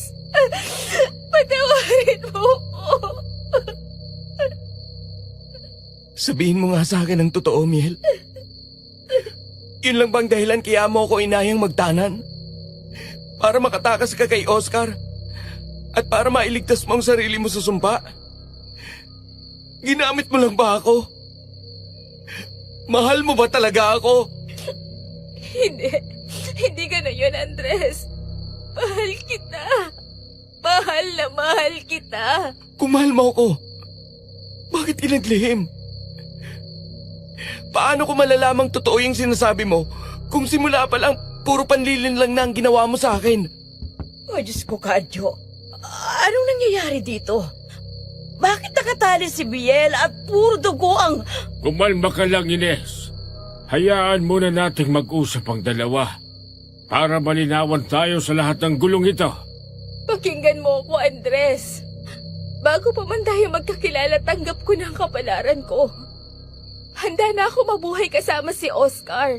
Kahit hindi ko siya mahal. At kahit labag sa kalooban ko. Dahil alam ko wala na akong kawala. Eh bakit nga naisipan mo pang manggulo sa buhay ko? Kung tanggap mo na pala. Dahil nag-iba ang damdamin ko nang dumating ka, Andres. Ipinaranas mo sa akin kung gaano ako kahalaga. Ipinakita mo sa akin kung paano tratuhin ng tama. Dahil sa'yo, nagsimula ako magkaroon ulit ng pag-asa. Naisip ko baka sakali lang. Baka pwede pa ako maging masaya sa piling mo. Baka may pag-asa pa ako magmahal kahit na ganito na ako. Bakit hindi mo sinabi agad sa akin? Bakit hindi mo ipinagtapat para natulungan kita? Dahil pinagbantaan ako ni Oscar. Sinabi niyang papatayin ka niya oras na makipaglapit pa ako sa'yo. Kaya nga nung una, hindi ko agad maiparamdam sa'yo ang totoo kong nararamdaman. Dahil natatakot ako mapahaba ka ng dahil sa akin. Kung ganon, anong nagpabago sa isip mo? Bakit bigla kang nakipagtanan at nag-ayang magpakasal tayo agad dito? Isang gabi, narinig ko nag-uusap ang nanay ko at si Oscar. Nalaman kong hindi pala permanente ang pagiging aswang ko. Mapuputo lang sumpa sa katawan ko kapag nabasbasan ako ng pare sa seremonya. At kapag naikasal ako sa ibang lalaking hindi naman aswang. Yun daw ang dahilan kung bakit hindi ako pwedeng maikasal sa iba. Dahil mawawala ng bisa ang kamandag ni Oscar sa katawan ko, Andres. Wala akong ibang nagawa kundi ang makinig sa bawat salitang lumalabas sa bibig ng babaeng mahal ko. Habang nagpapaliwanag siya, nakikita ko ang labis na takot at pangungulila sa mga mata niya. Ipinaliwanag niya sa akin na alam daw niyang gagawin ni na Oscar ang lahat para sirain ang kasal namin oras na malaman nito ang plano namin. Kaya raw inaya niya muna ako magtanan sa napakalayong lugar na tawid dagat. Mahihirapan daw kasing sumunod ang mga aswang kung tatawid sila sa malalawak na katubigan papunta rito dahil maalat yun at kahinaan nila ang asin. Iba naman daw ang kaso niya dahil hindi pa naman siya ganap na halimaw. Kaya nakatawid siya ng ligtas kasama ako. Akala raw niya ay matatagalan pa bago siya masundan ni na Oscar at ng pamilya nito. Pero mukhang nagkakamali siya. Dahil yung mga aswang pala na umaali-aligid ngayon sa bahay ni na Tio Kadyo simula pa noong dumating kami ay siya talaga ang hinahanap ng mga yon. Mga angkan pala ni na Oscar ang mga umaatungal sa labas. Kaya nung malaman ko yun, inaya na kita agad na magpakasal tayo. Ayoko makuha ko ni Oscar, Andres. Ikaw lang ang lalaking gusto ko makasama habang buhay. Gustong-gusto ko na talagang umamin sa'yo tungkol sa lihim ko noon pa man. Pero pinigilan ko lang ang sarili ko. Natatakot kasi ako baka pandarihan mo ako kapag nalaman mo ang totoo. Ayoko mamuhi sa akin ang kaisa-isang lalaking pinakamamahal ko. Yan lang ang kailangan kong marinig mula sa iyo, Miel. Wala na akong pakialam kung aswang ka man. Mahal na mahal kita. At handa akong tanggapin kung ano ka man. Andres, huwag kang lumapit. Baka hindi ko mapigilan ang sarili ko at makagat kita. Lumayo ka muna sa akin. Hindi ako lalayo, Miel. Nandito lang ako sa tabi mo. Hindi kita iiwan sa labang ito. Andres, mag-iingat ka. Mahaba pang mga pangil niya. Baka masaktan ka niya ng hindi sinasadya. Tia Ines, hindi po ako sasaktan ni Miel. Kilala ko po siya. At alam kong kilala rin ako ng puso niya. Andres, huwag mo ako yakap. Mahal na mahal kita, Miel. Nakapagtataka. Kahit nakadikit ka na sa kanya, parang wala siyang naramdamang pagnanasang kainin ka. Mukhang kahit sa kabila ng pagiging aswang niya, Andres, nakilala pa rin ang sistema niya na ikaw ang lalaking mahal niya. Mahal na mahal talaga kita, Andres. Kung ganun ang sitwasyon niyo, mas kailangan talagang matuloy ang kasal yung dalawa bukas. Walang pwedeng humadlang dito para tuluyan ang maputol ang sumpa sa katawan niya. At maging normal na tao si Miel. Yun ay kung matutuloy nga ang kasal nyo. Biglang nanigas ang buong katawan ko nang marinig ko ang isang malalim at nakakakilabot na boses na sumingit sa pag-uusap namin. Nagmula ang tunog doon sa bandang itaas ng bintana sa sala. Pag-angat ng paningin ko, doon ko nakita si Oscar na nakabiti ng patiwarik sa bintana sa mismong anyong aswang nito. May malalaki itong pakpak at ang mga mata nito ay kasing pula ng dugo. Agad kong hinawakan ng mahigpit ang itak na bitbit ko habang inilalagay ko sa likuran ko si Miel para protektahan. Si Tio Kadyo naman ay mabilis na humugot ng isang mahaba at matulis na punyal mula sa tagiliran niya. Bago pa man kami makapag-react, biglang may narinig kaming nakabibinging sigaw at paghingi ng tulong mula sa labas ng bahay doon sa gawin ng mga kapitbahay namin. Tulong! Ay, tulungan niyo ako! Inatake kami ng aswang dito. Pinipilit nilang usakin ang bubungan namin. Maawa kayo, buntis ako. Tulong! Dinig nyo ba yun, Andres? Nag-uumpisa na ang mga kasama ko sa labas. Papatay kami ng maraming biktima sa baryong to. Kung hindi sasama sa akin si Miel ngayon din. Wala kang konsensya, Oscar. Bakit idinadamay mo ang mga taong walang kinalaman sa gulo natin? Hindi ka sasama sa kanya, Miel. Oscar, maawa ka. Huwag mong idamay ang mga inosente. Ay, Diyos ko po! Wag! Huwag niyo kaming saktan ng baby ko! Ay, tulong! Naririnig nyo ba yun? Kayo ang magiging dahilan. Kaya mawawala ng buhay ang maraming tao sa baryong to. Kaya mamili ka, Miel. Hindi ako papayag. Hindi ka sasama sa halimaw na yan, Miel. Ipaglalaban kita. Tio Kadyo, tulungan niyo akong patayin ang demonyong ito. Hindi, Andres. Pakiusap na huwag na tayong lumaban. Hindi ko kayang maraming mapahamak at mamatay ng dahil lang sa akin. Patawad, Andres. Baka hanggang dito na lang talaga tayo. Anong sinasabi mo, Miel? Huwag kang sumuko. Hindi tayo pwedeng sumuko laban sa aswang na yan. Ay, Diyos ko pa! Tulungan niyo kami! Ah, ang anak ko! Wala na tayong oras, Andres. Pero Miel, Pakawalan mo yung mga biktima niyo, Oscar. Handa na ako sumama sa'yo. Huwag niyo lang sasaktan ang kahit na sino dito. Sa wakas, Miel, mapapasakin ka na rin. Halika! Patawad, Andres. Paala! Diyos ko! Ay, Kapitan Hector! Salamat at dumating kayo. Tulungan niyo ako. Nandito sila. Sugod mga kasama.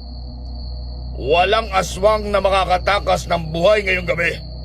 Tapusin na natin ang lahat ng mga aswang na yan.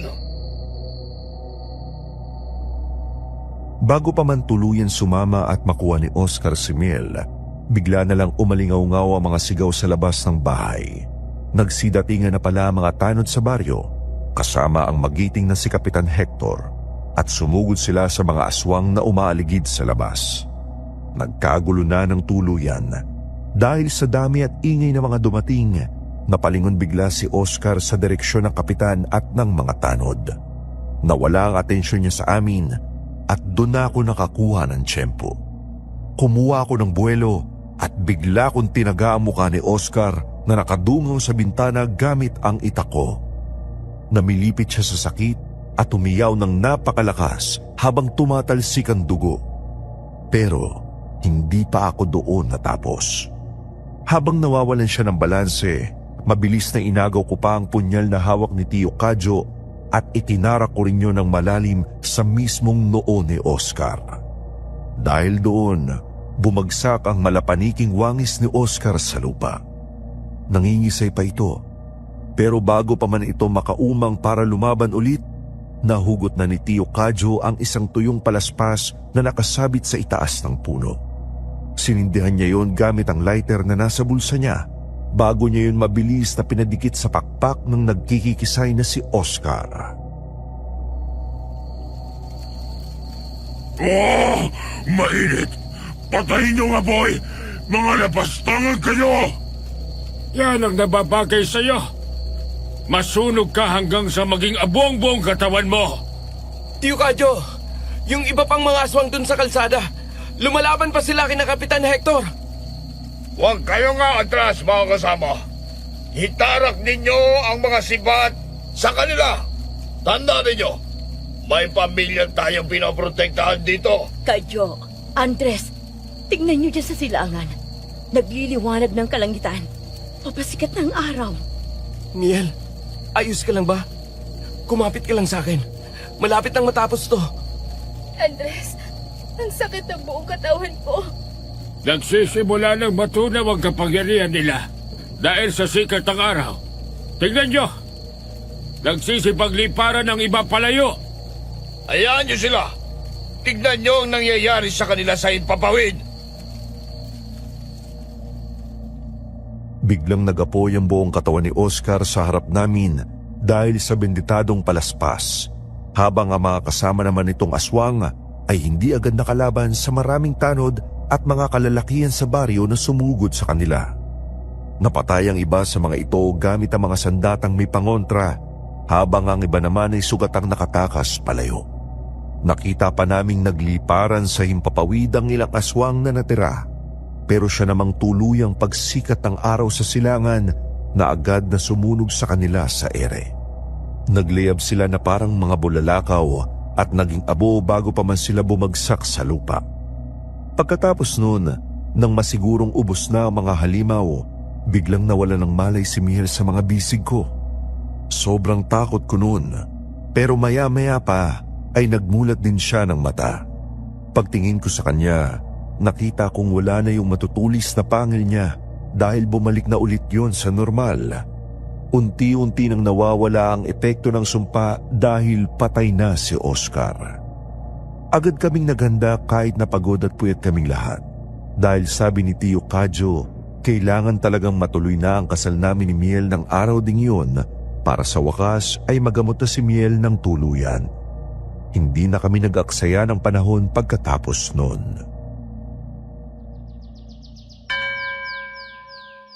Ngayong narinig na natin ang basbas ni Father Luis, nararamdaman mo ba kung may nagbago sa pagkaramdam mo, Miel?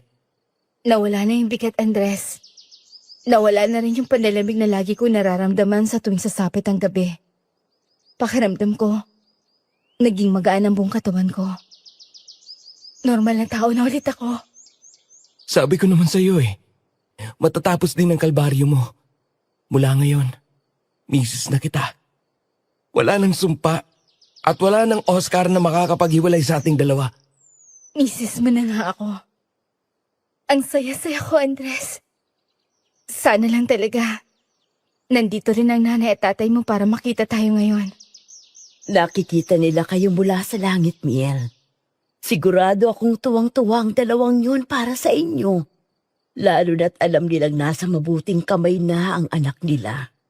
Narinig ko naman siguro yung sinabi ni Father Luis kanina. Bago kayo basbasan, hindi ba? Kailangan magmahalan kayo sa hirap at ginhawa. Kaya wag na wag mong sasaktan itong pamangkin ko, Miel, ha? At ganun ka rin, Andres. Gaya ng napag-usapan natin. Oo naman ho, tiyo. Kayo kayang idol ko. Maraming salamat po ulit sa inyong dalawa. Kayo na po ang tumatayong pamilya ko ngayon. Kung hindi dahil sa tulong nyo, baka tuloy na ako naging halimaw. At baka wala na kaming dalawa ni Andres. Wala yon, anak. Ang mahalaga, ligtas na tayong lahat ngayon. Ligtas ka na. At tapos na ang kasunduan nyo sa mga aswang na yon. Pwede ko na ba kayong maiwan saglit, tiyo, tiya? Kanina ko pa kasi gustong papakin ng halik itong misis ko eh. Aba, nasa loob pa tayo ng simbahan, Andres. Mamaya na yan pag-uwi natin sa bahay. Sira ka talaga, Andres.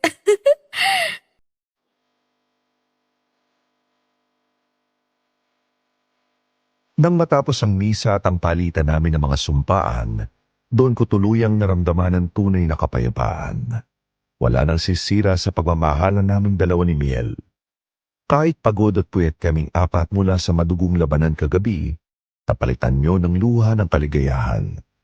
Habang nakatingin ako sa mga mata ni Miel sa harap ng altar, alam kong ito na ang simula ng bago naming buhay. Isang buhay na malayo sa takot at puno ng pag-asa. Sa araw na yon ay wala nang humadlang pa sa aming dalawa ni Miel. Pagkatapos nun ay bumalik na rin sa normal ang sigla at saya ng buong baryo.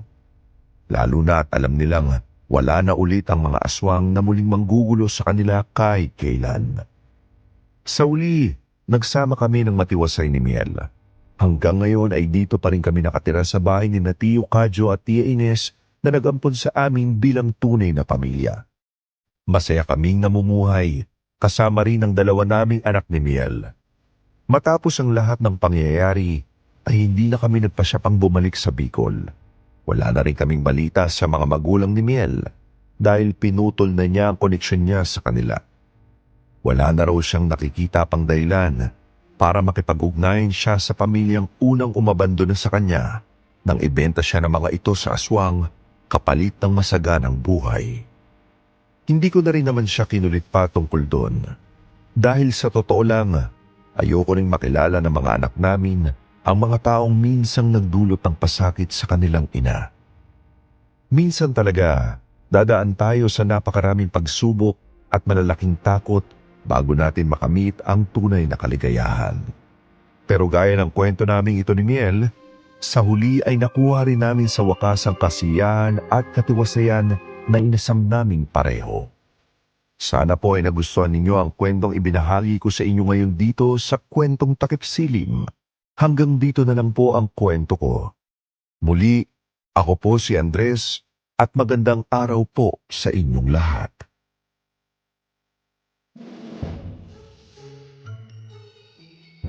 Isa na namang napakagandang kwento ang napakinggan natin ngayon, mga mahal naming listeners. Isang kwentong nagpapatunay na ang tunay na pag-ibig ay handang hamakin ang lahat, mapagtagumpayan lang ang anumang pagsubok na dumating. Sino ba naman ang mag-aakala na ang inaasam-asam na kasal ni Andres ay susubukin ng isang napakadilim na lihim at sumpa? Pero hindi ba nakakabilib yung tapang at paninindigan ni Andres nang malaman niya ang totoo tungkol kay Miel na isa pala itong aswang? Hindi siya tumakbo palayo. Hindi niya iniwan ang babaeng mahal niya nung mga oras na mas kailangan siya nito. Sa halip, pinili niyang manatili, umunawa at lumaban para sa kaligtasan ng kanyang mapapangasawa. Ang ganda ng moral lesson na iniwan sa atin ni Andres at Miel sa kwentong ito. Sabi nga nila, kapag mahal mo ang isang tao, tatanggapin mo siya ng buong buo. Hindi lang yung mga magagandang katangian niya ang mamahalin mo, kundi ayakapin mo pati na rin yung mga kahinaan, kapintasan, at kahit pa yung pinakamadilim niyang nakaraan. Ang pag-ibig hindi lang yan puro saya, ginhawa o kilig. Kasama dyan yung pagiging sandalan at kakampi ng isa't isa sa mga panahong parang pinagbagsakan kayo ng langit at lupa. Kaya naman para sa mga mag-asawa o magkarelasyong nakikinig ngayon, kung dumating man yung araw na masubok ang relasyon nyo, sana ay maalala nyo ang kwentong ito. Piliin yung umunawa at magpatawad. piliin niyong ipaglaban ng taong mahal niyo hanggat alam niyong tama at malinis ang intensyon niyo para sa isa't isa. Dahil sa uli, ang tunay na pagmamahal lang ang palaging mananaig. At ito rin ang puputol sa kahit na anong sumpa ng buhay natin. Maraming salamat sa inyong walang sawang pagtutok at pagsama sa amin palagi. Sana ay nakapagbigay na naman kami ng panibagong aral at inspirasyon sa inyo ngayong araw. Kung nagustuhan niyo ang kwento natin, huwag kalimutang mag-like, mag-iwan ng comment dyan sa ibaba at i-share na rin ang episode na to para mas marami pa tayong mapasayang listeners. Imbitado kayong makinig ulit sa susunod nating upload dahil marami pa kaming mga kwentong inihanda para sa inyo. Muli, ito po ang lingkod ninyo, si Sir Jad, na bumabati sa inyo ng isang magandang araw at hanggang sa susunod po ulit.